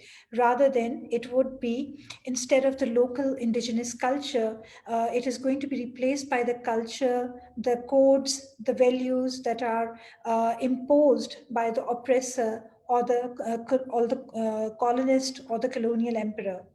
And one, of course, segment of that is that not only would the local culture and population be destroyed, there will also be an engineered dispersal of the indigenous people and population. If we go by Limkin's classic definition, of course, there's destruction and the targeting and the serious body harm, which also includes forcible transferring of children. It also requires imposing measures intended to prevent births. And I would take it a step further, that not only preventing births, but also the fact that it may also include having using rape and forced pregnancies as a factor in which women have been made a willful target of occupationist forces or colonial forces. Now, having said that, when we look at the current dimensions of Kashmir, and for the sake of not repeating so many of the valuable points that have been said, let us just very quickly look at what Kashmir has faced and how the culture, the women, and the genocidal aspect tie in with each other. If we look at Kashmir from 1990s onwards, not only have the men been routinely picked up by the security forces, taken away, killed, disappeared, there are forced target executions, people have been put behind bars. But what we also see is that women have been made a direct and indirect target of Indian security or occupational forces victimhood. Incidents such as the 1991 Kunan Pashpura's grand rape scenario, which was staged by the Indian security forces, in which the men folk of the families, they were made to stand and watch what the Indian security forces were doing to the women of the house, the women, regardless of their age, whether they were minor kids, they were old women, they were octogenarians, they were young women, they were pregnant. Whatever their situation, they were actually systematically and willfully violated by the Indian security forces, physically violated by the Indian security forces. And that is one way of changing the demographic realities of an occupied indigenous group, that any of the children which are a result of this intense hate crime are not going to be children which are acceptable in the next generation. And the woman is going to not only suffer the trauma forever, in terms of the local honors, tribes, and traditions, she would also not be considered very favorable in the eyes of her family. But of course, when you look at the larger segment, the men are not spared in this scenario either, because the men unfortunately do know what is happening to their women. So in this type of genocidal attack, not only the men but the women are equal targets. Now, fast forwarding it to the Women's Voice report, just 50 days after the perpetual curfew that has been imposed on the illegally occupied territory of Jammu and Kashmir by India in 1919, the 5 women civil society group that visited this occupied area, they reported that not less than 13,000 young boys around the age of 16, going all the way down to minor age, had been rounded up by the Indian security forces, and they had been put behind bars, and the parents had to pay a very high amount of money to get them released, and in many instances they were not even released. After that, even the tiniest of window that had been opened in Jammu and Kashmir because of this particular report was permanently closed, locked, padlocked, and no one has been allowed to go there. Now, how does this affect the culture code? The children cannot go to school. The local economies have shut down. Women cannot access hospitals. They cannot access any kind of health or medical facilities. There are no microeconomic opportunities left available for them. One aspect is that the journalists are routinely targeted, and as a result of being routinely targeted, they cannot even report as to what is happening in the valley. There is no outsider reporting allowed, and even if there is, it's a very colorful, rosy picture. And even if the outsiders were allowed to report about the plight of the people of Jammu and Kashmir, we have seen that at the height of attacks via the pellet guns and all, nobody really cared about it.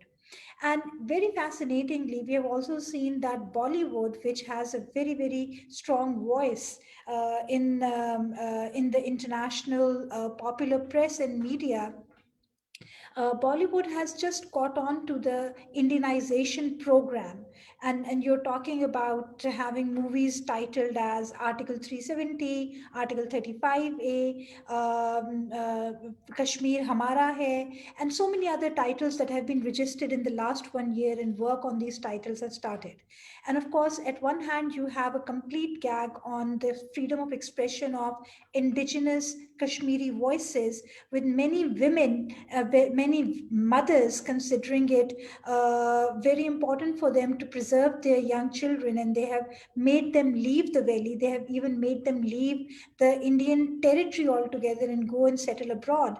But at the same time, there's an extreme act of defiance on the part of young Kashmiri youth, such as Mir Shakil, who's a political cartoonist, and these people are using these popular Bollywood figures and imageries, such as a very famous movie, an old movie, which had one of the iconic Bollywood heroes, Shammi Kapoor, by the title Kashmir Ki Kali, in which the poster shows the hero looking down adoringly at the heroine, who is shying away from him. So there is this new poster created by Mir Shakil, in which the female protagonist has a bandage covered around her head with pellet gun marks all over her face, and one of her eye blinded. So these people are actually showing defiance. And believe me, this poster can actually get this young political cartoonist a death penalty. He can be at any time killed.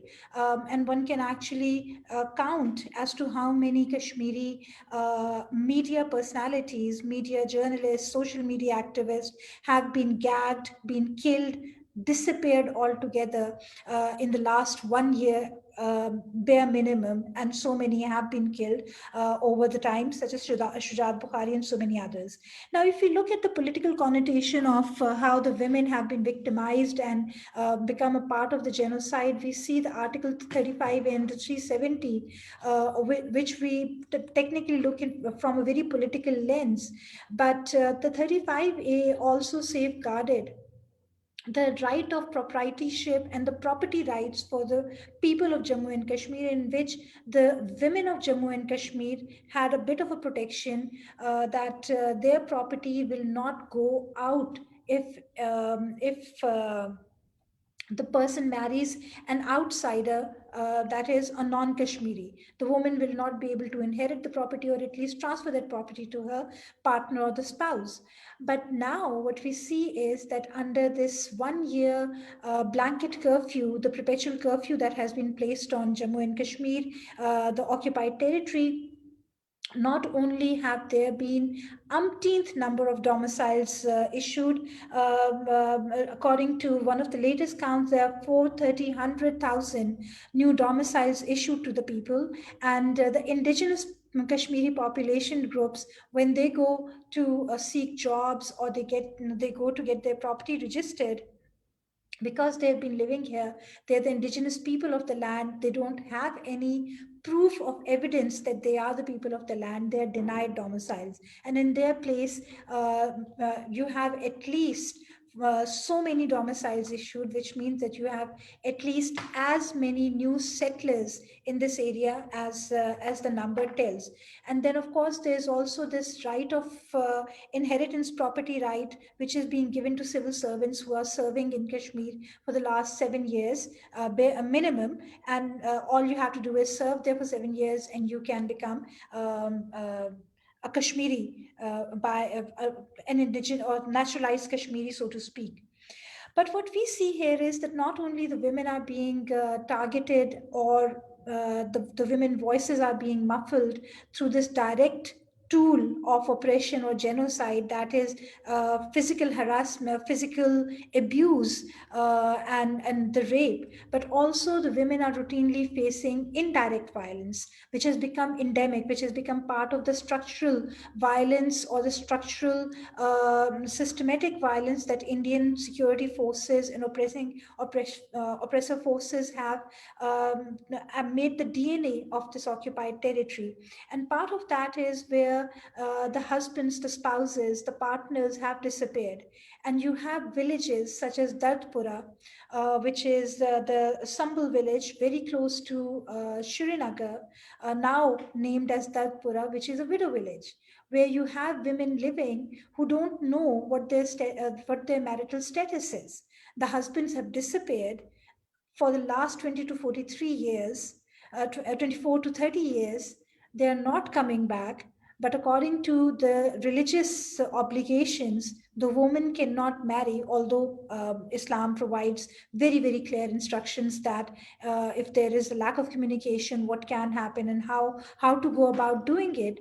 But still, given the overall oppressive structure of the state, or the state of occupation in Jammu and Kashmir, for the last 24 to 30 years, women are waiting in vain without any hope for their male partners to return, and they will not return. They cannot go and check against any hospitals, mortuaries as to what has happened to them, because most of the men who have been targeted and killed or disappeared, quote unquote, are done because if the Indian security forces kill, quote unquote, the militants, they get extra reward for doing that. So men are routinely picked up just at random, coming home from work, target killed, systematically executed, put in unknown graves, unnamed graves, and in that place they are considered to be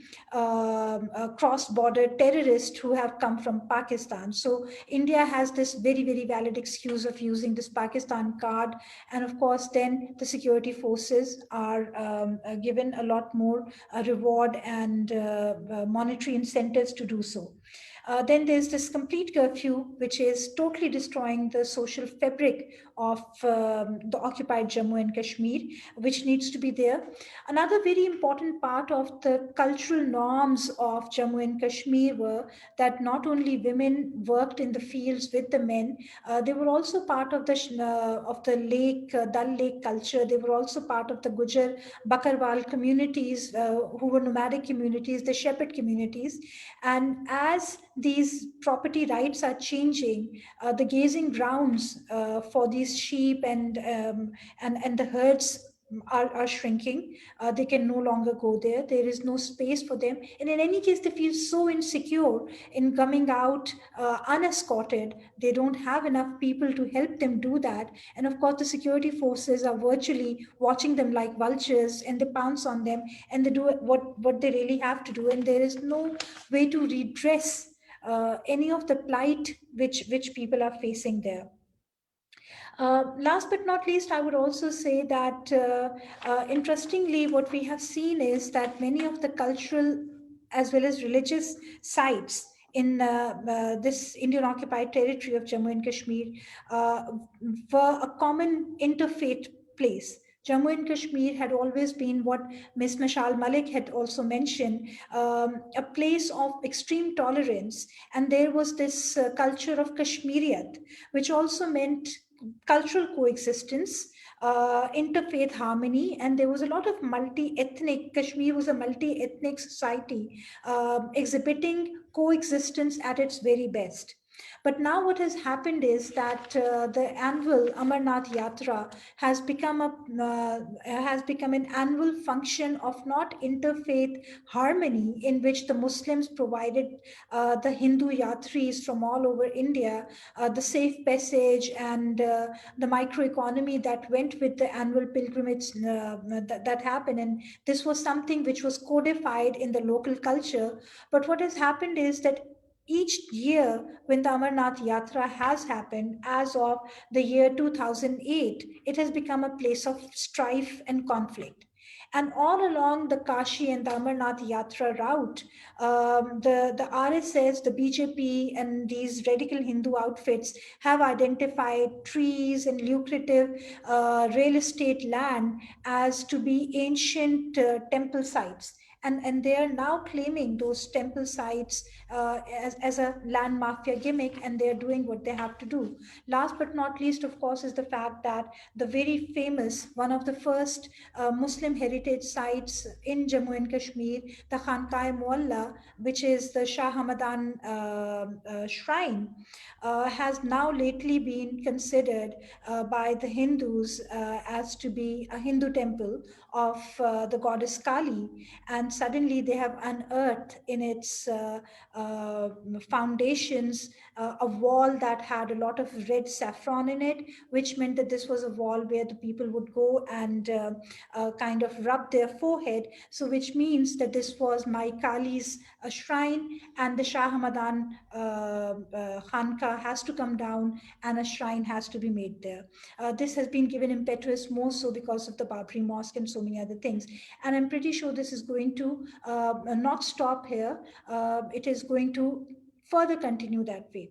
Now, women in Kashmir had been part of that micro to intermediate economy that went with it. And as these systematic tools of oppression become all the more ingrained with BJP's systematic way of eliminating the indigenous and local culture, the space for women to exist, the safe space for women to directly operate in the Indian Jammu and Kashmir society is going to become less and less.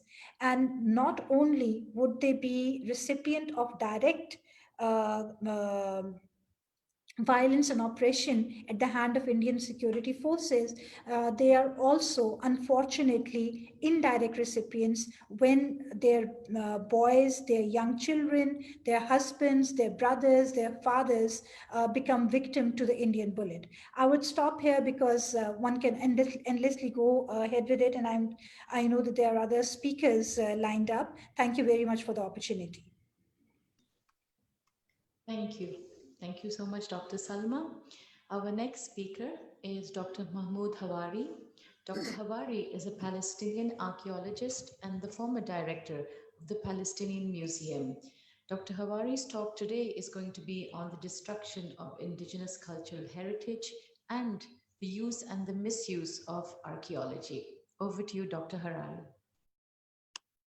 Hello to you. Assalamu alaikum. Thank you, Amina, very much for the introduction, and above all, thank you and your colleagues for organizing such an important and very illuminating conference on Kashmir and Palestine. Really, I mean, it's this conference is so important that it is since our oppressors are uniting and cooperating on the international arena, particularly when we talk about India and Israel, or the Israeli regime cooperating on various levels, technology, security, armament, and so on. It is almost imperative that we, the oppressed people of Palestine, unite and work together in order to achieve the liberation of our people. And I join my voice to various speakers before me, from Mr. Masood Khan and Ms. Mushal Malik and Salma Malik, Dr. Salma Malik, who actually stressed the importance of solidarity and unity of the oppressed people of Palestine and Kashmir, and the importance of future coordination and solidarity work, particularly on the issue of sanctions on both the Israeli and the Indian regimes to abide with international law. So, but also it is a conference where I think I've learned so much already about Kashmir, and I think we should organize future conferences in which we can enrich each other and learn about each other's struggles for the benefit of our people. Now to my talk. Dr. Salman Abu-Siti have touched on many of the issues relating to cultural genocide in Palestine, and he spoke about the 10 types of wars waged against the Palestinian people, and among these he actually talked about the archaeological war. This is a topic which I will be, I would say, elaborating. I will be focusing on, since I am an archaeologist myself and I have worked in archaeology in Palestine, and I'm familiar with the genocidal policies that adopted by Israel regarding archaeology. I'm afraid I'm going to be repeating some of the issues that raised by our friend and colleague Kevin Chamberlain, and I have actually read some of the reports you have written when you came to Palestine to do a consultancy work for the Palestinian Authority on archaeology and cultural heritage. So bear with me if I repeat some of the points. So without further ado, I would like to start by saying that the Zionist settler colonial project in Palestine continues unabated, with the ultimate aim to establish Jewish exclusivity and achieve the erasure of the Palestinians, who are the indigenous people of the land. Throughout the past century, the Palestinians have been subjected to ongoing ethnic cleansing, expropriation of their lands and natural sources. About 530 Palestinian villages and towns were depopulated and destroyed in 1948. Archaeology was used and misused to falsely establish a link between the new state of Israel and the so-called ancient Israel, and as a result, changing the pluralistic nature of Palestinians, Palestine's past, and the dispossession of Palestinians of their history, and the destruction and appropriation of their cultural heritage. Here I would like to make a point that Israel has been engaged not only in destruction of cultural heritage, but also appropriating of cultural heritage, making Palestinian cultural heritage as their own. This is actually a dual process that's been happening all this time. Thousands of archaeological, historical, and holy sites have been destroyed and appropriated. Antiquities and heritage objects, historical archives, including documents, photos, and films, were stolen or illicitly transferred by the State of Israel in blatant violation of international law and convention. You heard Kevin Chamberlain talked about this illicit and illegal transfer of archaeological objects taken from Israeli salvage or other excavations from the occupied territories into Israel.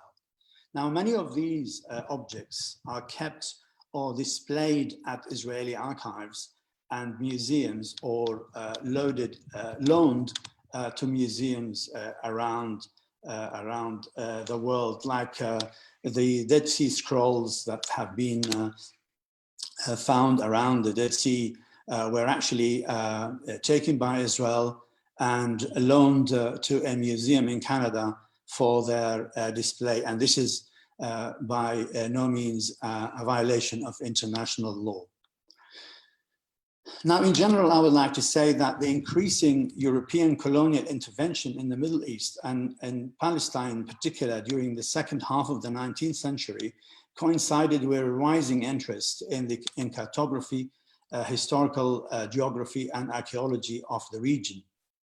European scholars, many who were evangelical Christians, sought to recover historical roots and truths of Christendom, and to verify the narratives of the Bible, which led to the emergence of the so-called biblical archaeology.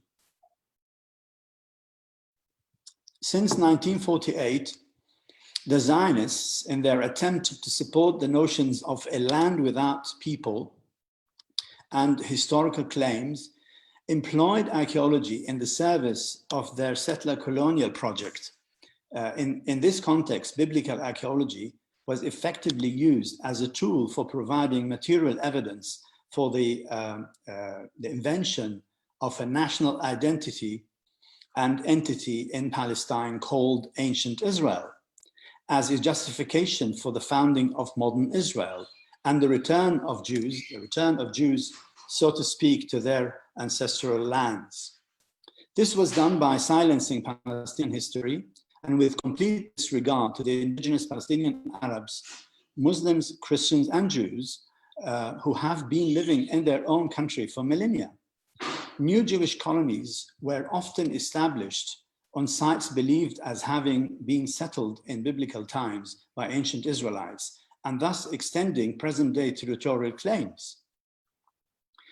Israeli biblical archaeologists were mainly interested in the occupation layers from ancient biblical periods, i.e. Jewish archaeology, and discarded evidence from later medieval Islamic periods, which were considered irrelevant and often ignored. I wonder if this is a practice done by Indian archaeologists in Kashmir. Maybe perhaps one of the speakers will answer this to me. Now here I would like to concentrate on what happened in Jerusalem and what did Israel done in Jerusalem, since Jerusalem as a major religious, cultural and political center. Now, following the occupation of 1967, Israel annexed Jerusalem based on historic claims that the city had been a capital of a Jewish kingdom that existed some 30,000 years ago. This has been blatant violation of its status as a holy city with cultural and historic diverse heritage for the world as a whole and as a center of political, economic and cultural life of the Palestinian people. In order to reinforce Israel's historic claims to the city and promote its Jewish character, it initiated through its archaeological institutions large-scale excavations to reveal the city's so-called biblical history.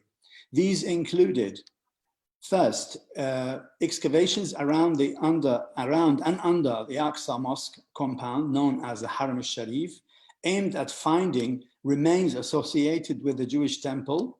In this area, the entire medieval Islamic Maghariba quarter was destroyed and its residents were evicted in order to create a large plaza in front of the Western Wall, which is the Jewish site.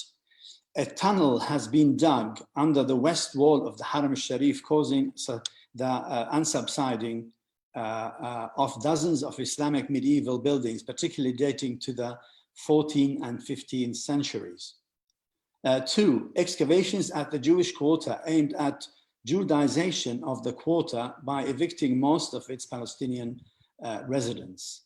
Three, excavations at the citadel of Jerusalem aimed at appropriating the monument into a museum named the Tower of David Museum for the History of Jerusalem, with a blatantly one-sided biased version of the history of the city, which is a complete Zionist propaganda.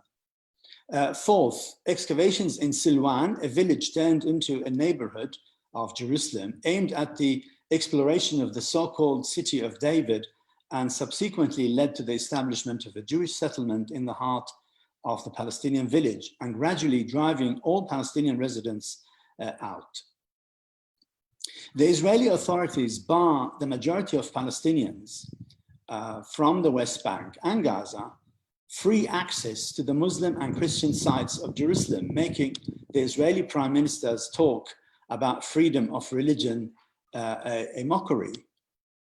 Now, by this time, of course, Gazans who have been under military siege for nearly 13 years are not able to come and pray in the Aqsa Mosque or go to the Church of the Holy Sepulchre. The same thing, residents of the West Bank are not allowed to come to Jerusalem unless they have a permit.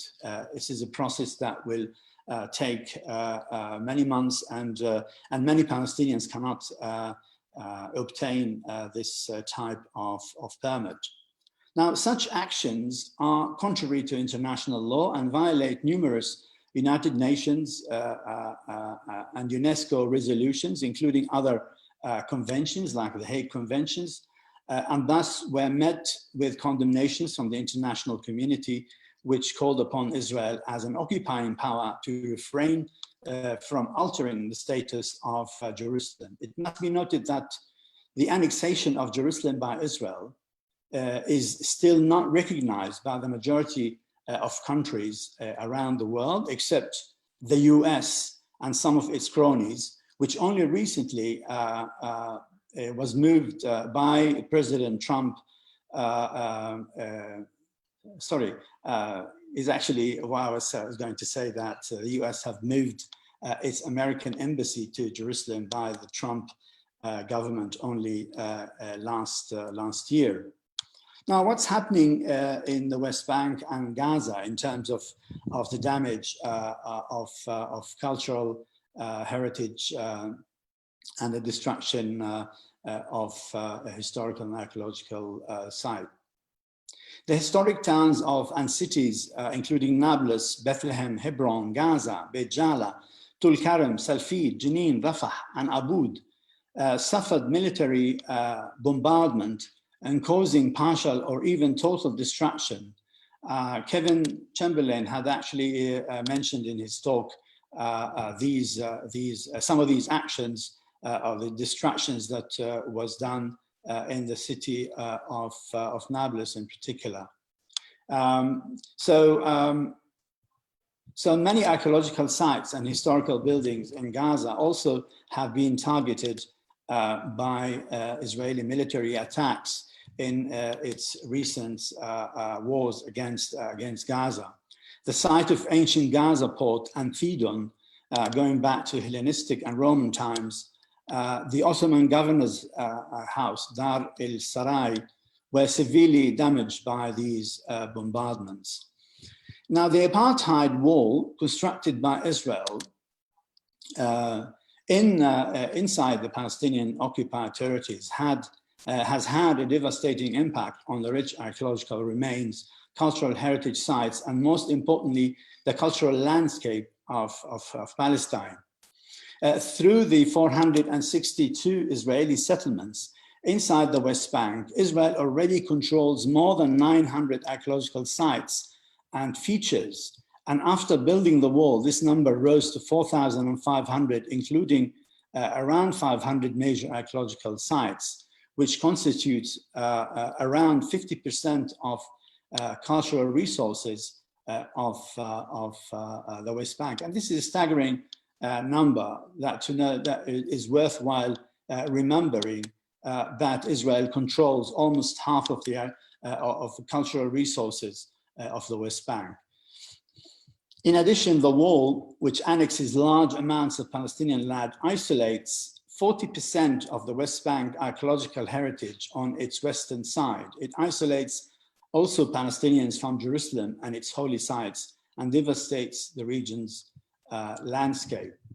Two more examples about the appropriation of cultural heritage in the West Bank. That in the year 2010, Israel declared that the Haram al-Ibrahimi, the sanctuary and mosque of Ibrahim, or the tombs of the patriarchs in Hebron, and Rachel's tomb, in Arabic, Kubbat Rahil, housing Bilal bin Rabah Mosque in Bethlehem, were declared as part of Israel's heritage sites.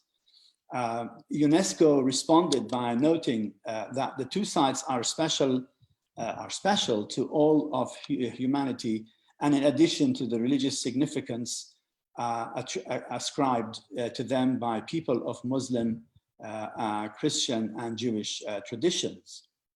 It also issued a resolution stating that the two sites are an integral part of the occupied Palestinian territories, and that any unilateral action by Israeli authorities is to be considered a violation of international law. The two sites are among many heritage and holy sites that are shared by the believers of the three monotheist religions, Judaism, Christianity, and Islam. Just to add that the site of Rachel's tomb, which is a shrine, was visited by Palestinian, Christian, Muslim, and Jewish women, now is completely surrounded by a wall and exclusively controlled by the Israeli authorities.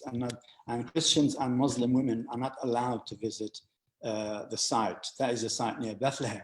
The other site, which is the Ibrahimi Mosque in Hebron, is completely being taken over by the Israeli military, and they only allow Palestinian Muslim worshippers to go into the mosque at certain times of the day.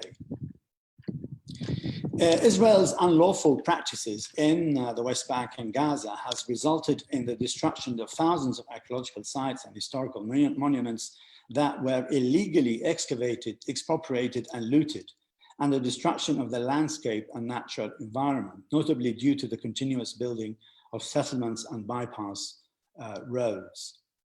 These practices are serious violations of their obligations under the 1954 Hague Convention and its protocol, under which an occupying power has clear international obligations concerning cultural property within occupied territories.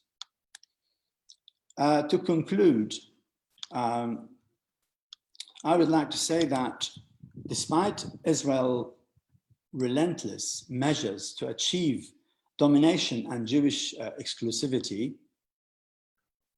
its settler colonial project remains impeded and incomplete. The Palestinian people have a vibrant culture and heritage that is represented in every aspect of culture. It's a history, heritage, music, literature, theater, film. This is actually, for the Palestinian people, there's no going back, as our great thinker, Edward Said. The Palestinians have a culture steeped in the history of Palestine, extending many millennia back.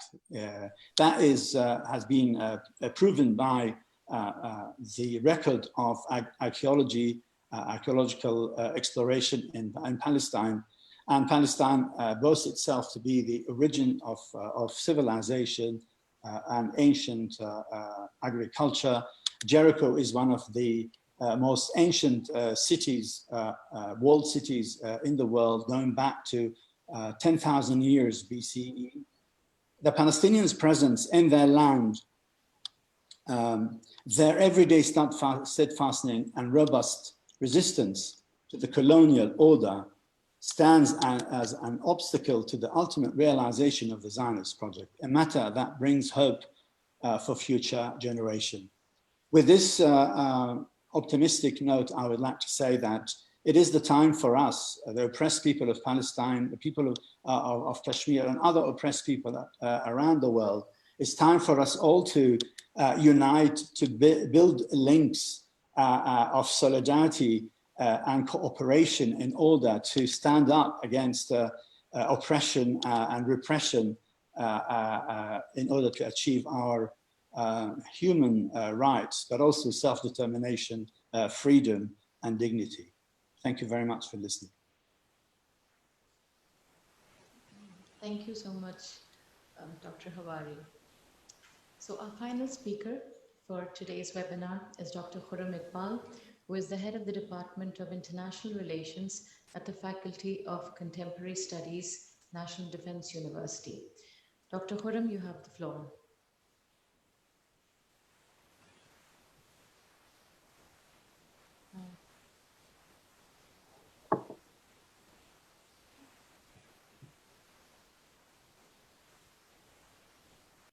We can't hear you.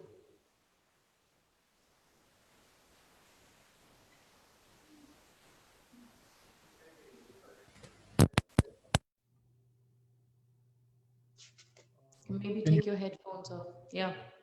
All right, perfect. Thank you very much, Amina.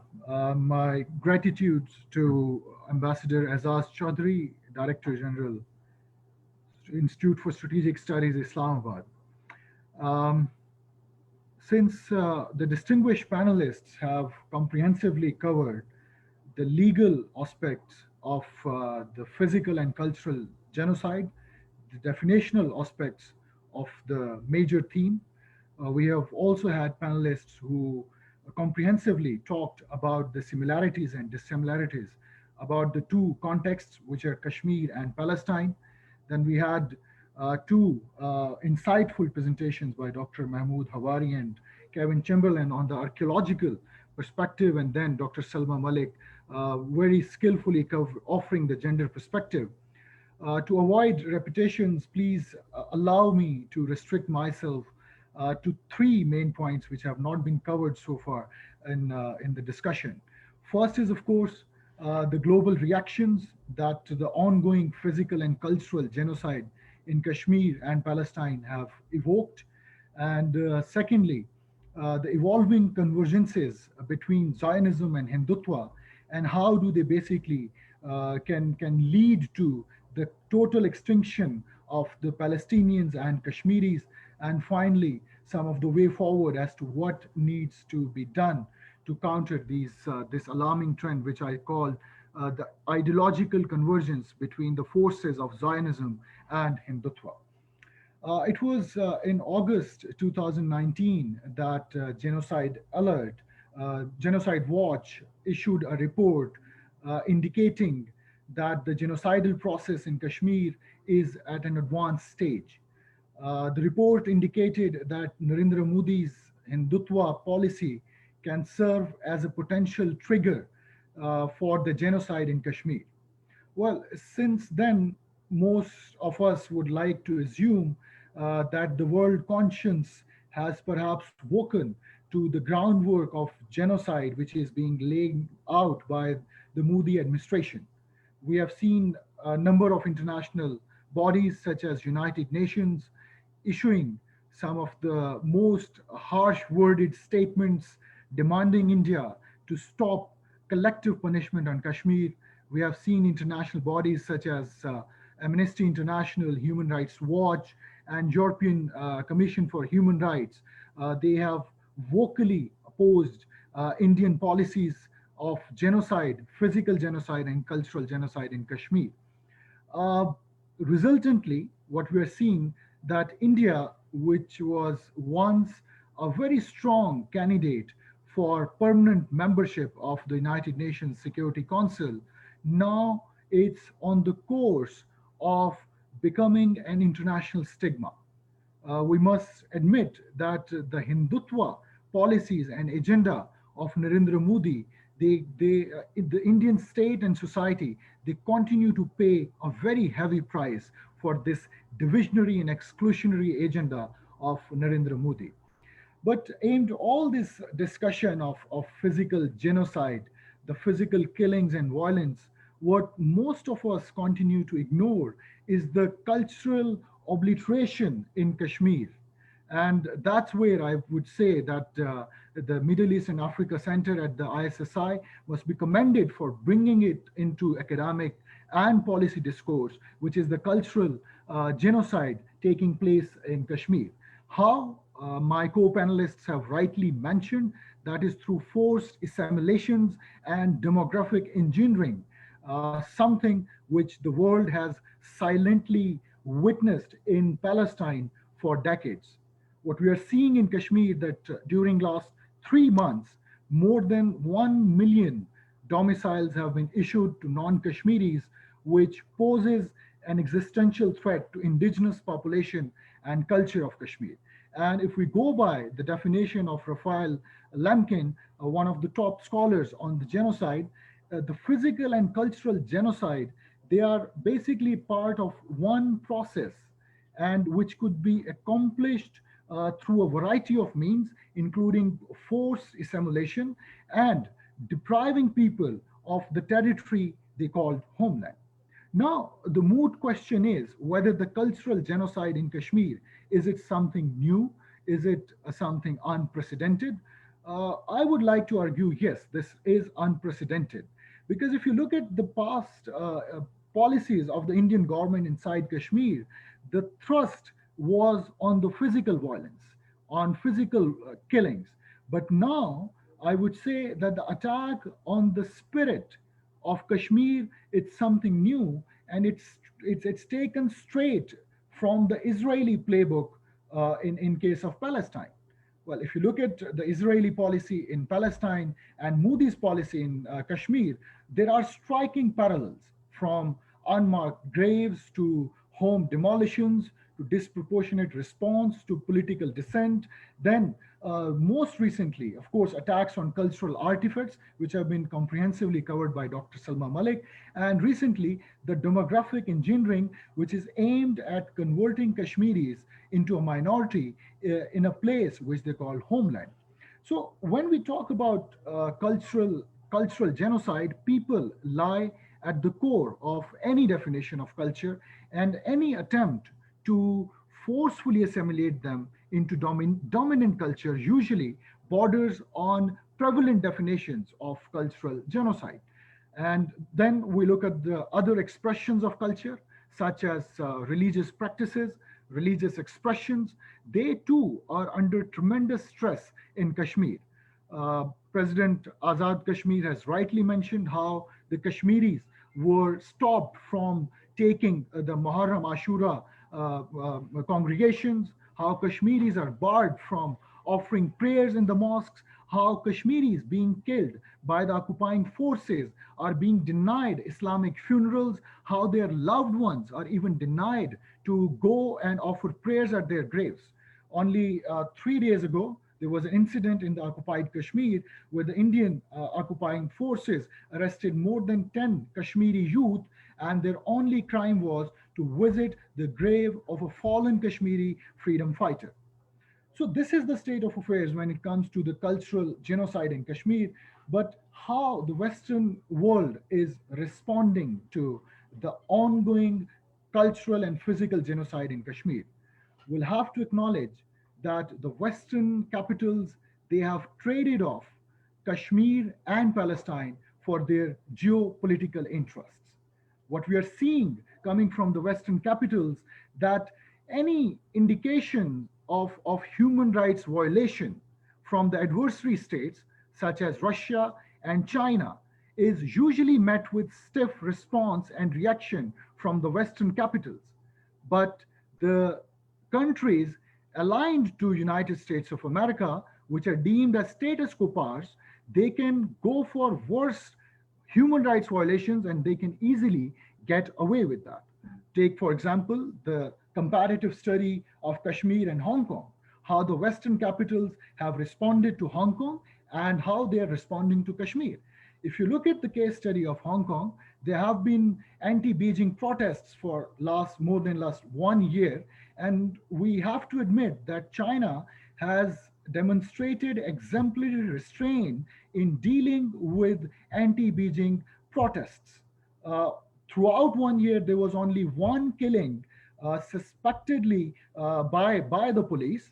But if you look at the reaction of the Western capitals, Chinese officials have been sanctioned. China is being demonized by the Western media and the policymakers. On the other hand, a tragedy of a much larger scale, which has unfolded in Kashmir and Palestine for last few decades, it has failed to attract a similar response from the Western capitals.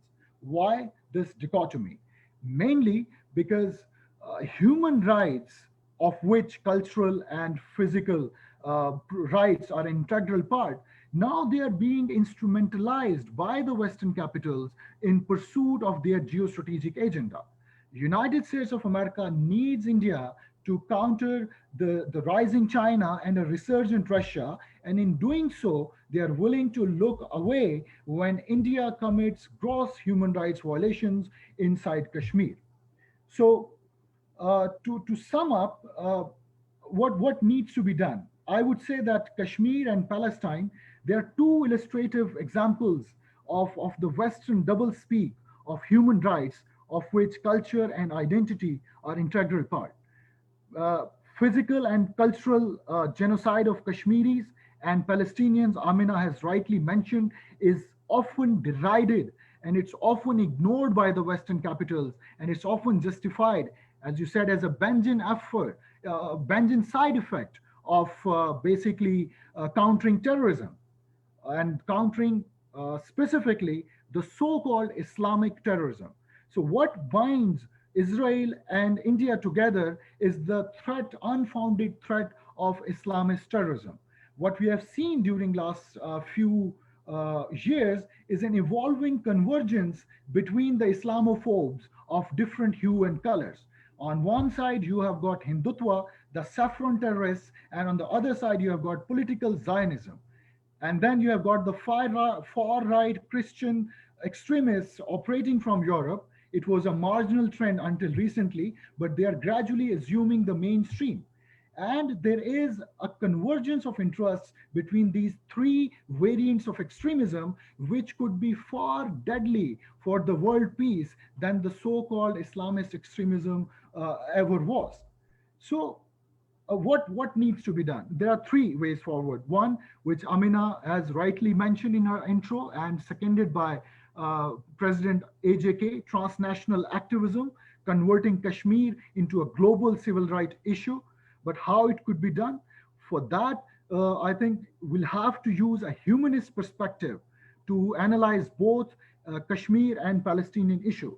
The second set of action, which especially the scholars from Orient and the Muslim world must do, and the Muslim diplomatic forces, that is to push for a comprehensive definition of terrorism on the world forums. Because at the moment, international policy and academic discourse is exclusively focused on so-called Islamist extremism, conveniently ignoring the other variants of terrorism which have proven far more deadly than Islamist extremism. For instance, if you look at the Islamic world, the so-called Islamist forces have never been able to form governments. But if you look at India, it's being ruled by Bharatiya Janata Party, which is a political wing of Rashtriya Somaniak Sangh, which was declared terrorists in India thrice. Similarly, if you look at the Europe, far-right Christian movements, which were on the margins, now they're assuming the center stage. And same goes for the Zionist movements, not only inside Israel, but in the peripheries as well. So that is the scale of threat that the world faces. And I think we must push for a comprehensive definition of terrorism on world forums, and that would directly affect the ground realities in Kashmir and Palestine. Because if we fail to do so, this evolving convergence between the Zionists, the Hindutva forces, and the far-right Christians could result in complete extinction of Palestinians and Kashmiris. With that, I thank you all for your attention. Thank you. Thank you for your views. Now, I know we're running short of time and we have so many questions, so I'm going to just limit them to 3, and it's open for the entire panel. I'll start with the first question, which applies to both, which is joining hands and raising voices has clearly not worked. What solutions, other than the rhetorical one, would the speakers recommend to offset and overcome the injustices perpetrated on the Palestinians and the Kashmiris on a daily basis? This is question number 1. I'll present them together and then we can have the panel answer. The next is mostly on Kashmir. So what role do the panelists think the Kashmiri political leadership can play in resistance to the cultural changes imposed by India? And the last question would be, how is the deal that has been signed between UAE and Israel viewed upon in Palestine? And how can the present political and business alliances solve the Palestinian-Israeli issue? So it's over to the panelists, whoever would like to answer.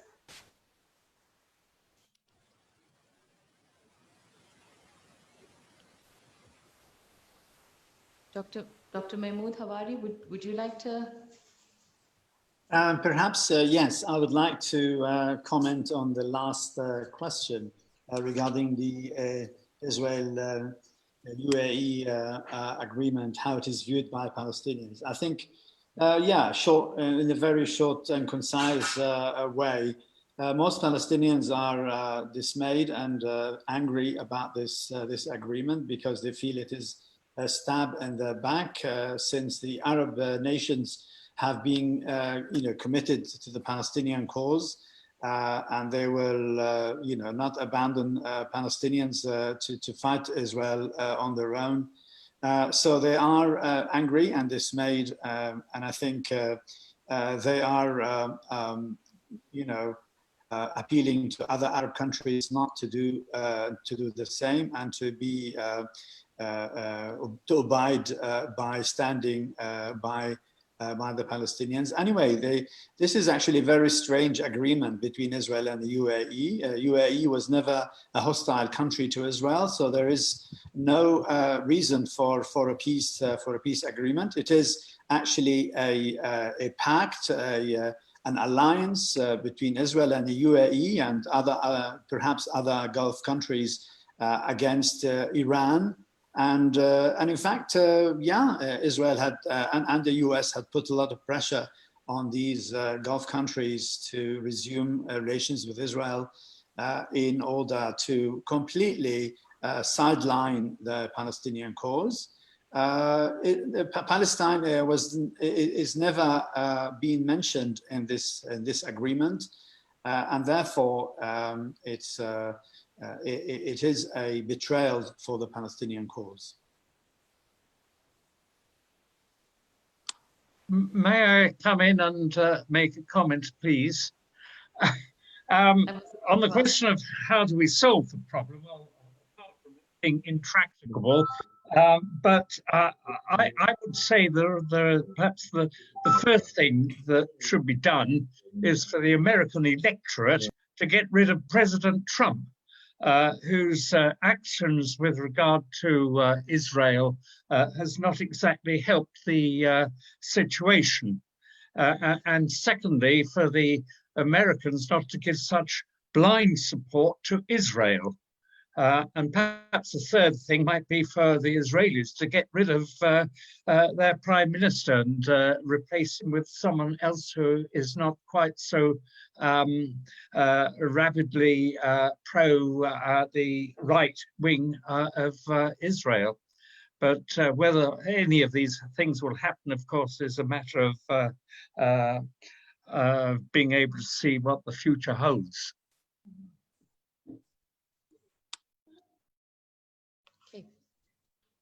Thank you. Dr. Salma, would you like to just give us your views on the Kashmir question? Amna, can you kindly repeat? I'm sorry. So, what role do you think the Kashmiri political leadership can play in the resistance to the cultural changes that have been imposed by India? Because you did address it somewhat in your presentation. Okay, I would technically say that at least the Kashmiri leadership has this space that they can use any of the multiple fora, whether it is a political platform, it is a social media platform, or it is any of the formal, informal sectors through which they can at least stand and resist any type of archaeological structural changes that are being instrumented by the Indian occupation forces in Kashmir. For example, this particular debate that controversy that has stirred up over the Khankai-e-Mualla, I think the Kashmiri leadership must raise a voice, and they must talk about the fact that what the BJP leadership or the RSS Hindutva leadership is trying to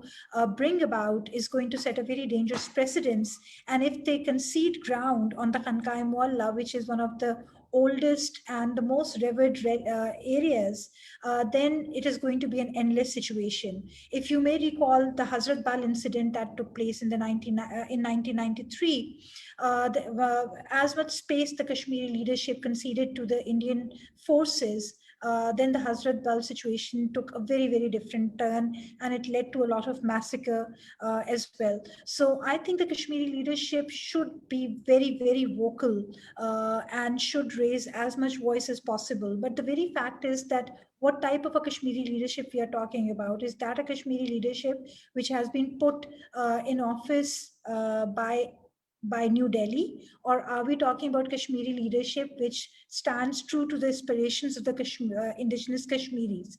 So the voice of the indigenous Kashmiri leadership is not going to be heard because it's been totally muted. But of course, even then, we have seen that some of the old Indian loyalists are also talking about the Kashmiri sentiment because they fear that tomorrow they need to seek vote from them. So for whatever reason there may be, I think any sentiment being voiced by the puppet leadership or indigenous leadership would have a lot of bearing on the Kashmiri voice. Thank you. Thank you. So this nearly brings us to the end of today's webinar. I would finally like to now invite Ambassador Khalid Mahmood, who is the Chairman, Board of Governors, Institute of Strategic Studies, for his concluding remarks. Ambassador Mahmood. Bismillahirrahmanirrahim. First of all, I wish to commend Middle East Monitor and Institute of Strategic Studies for having organized this webinar jointly to discuss burning issues of the day, that is the situation in Palestine and Indian-occupied Jammu and Kashmir. We have heard very learned speakers who have enlightened us about various aspects of these two situations. I would just underline some of them. Though the origin of these two disputes, Palestinian and the Kashmir dispute, is different, but they have many things in common. Already many speakers have referred to these commonalities, but in my view, first commonality is that both involve the right to self-determination, which has been denied to them till now. I will not go into detail because of the shortage of time. Secondly, in both cases, the sanctity of the United Nations resolutions have been violated. There are very clear resolutions regarding Palestinian case, 242, 317, and for Kashmir, 1948 and 49 resolutions. They clearly lay out the plan how these disputes have to be resolved in accordance with the wishes of the people of these two lands. And in both cases, those resolutions remain unimplemented so far. Thirdly, I would say that in both cases, both massive human rights violations are taking place. And so much so that people are talking as if genocide is about to be carried out. Another common aspect is that both lands are under foreign occupation. And it is not only the human rights laws which are applicable here, but even international humanitarian law that is also being completely undermined, because their settler implantation and demographic gerrymandering is taking place and no action is being taken. And then I would say that it is the ideologies, Hinduism and Zionism, which are wreaking havoc in the two lands respectively. And another common factor is that if these problems are not solved soon, they might pose a threat to international peace and security. But having said that, Dr. Dawood, in his initial remarks, said that Genocide Convention perhaps does not cover this cultural genocide. because that paragraph relating to that was not adopted. But I would say that it is true factually what he's saying, but in spirit, it is, if it is not cultural genocide, it is genocide in general, which covers the cultural aspect. In any case, there is a United Nations Declaration on the rights of the indigenous people. So there are, and even Rome Statute, that also applies here in this case. So there is, as has been rightly pointed out, a parallel between what's happening in Palestine and what's happening in Indian occupied Jammu and Kashmir.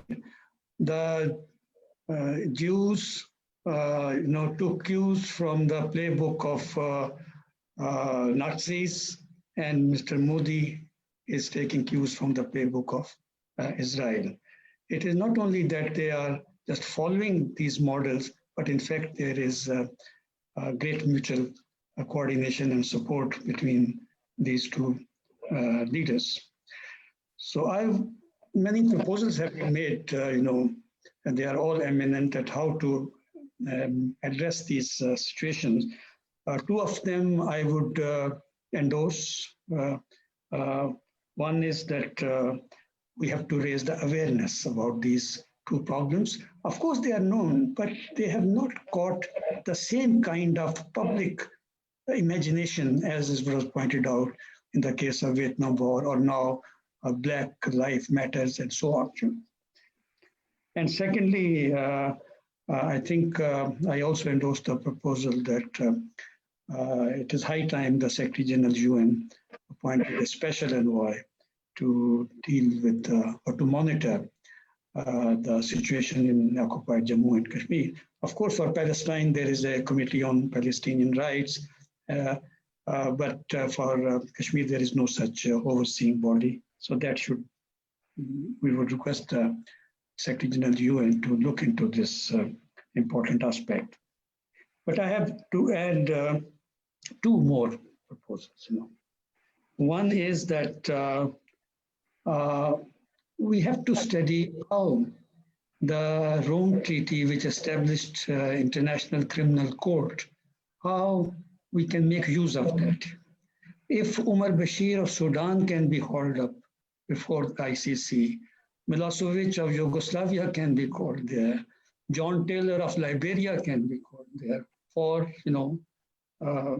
violations of mass human rights. Why not Netanyahu? Why not Mr. Modi? I mean, they are committing far heinous crimes than was the case in other places.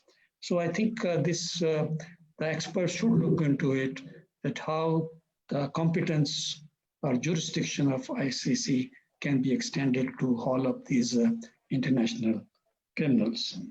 So before concluding, I would like to say that situation is really grave in both territories. And there is creeping genocide. In fact, Genocide Alert has already alerted about the impending genocide. But these genocides don't happen overnight. They brew with the passage of time. And I think things are moving in that direction. And I think it is incumbent on the international community to act before it is too late. Thank you. Thank you, Ambassador Khalid Mahmood. So this brings us to the end of today's webinar, which certainly has been very interesting. It's been a very enlightening discussion, which has covered all the facets of the cultural genocide that continues to take place in these two areas, Kashmir and Palestine. And it, I think, has also raised the many parallels that continue to exist in these two historical conflicts.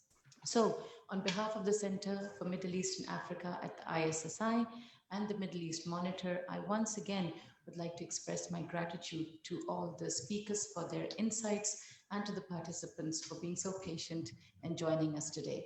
Thank you so much, and good afternoon and good evening from Pakistan.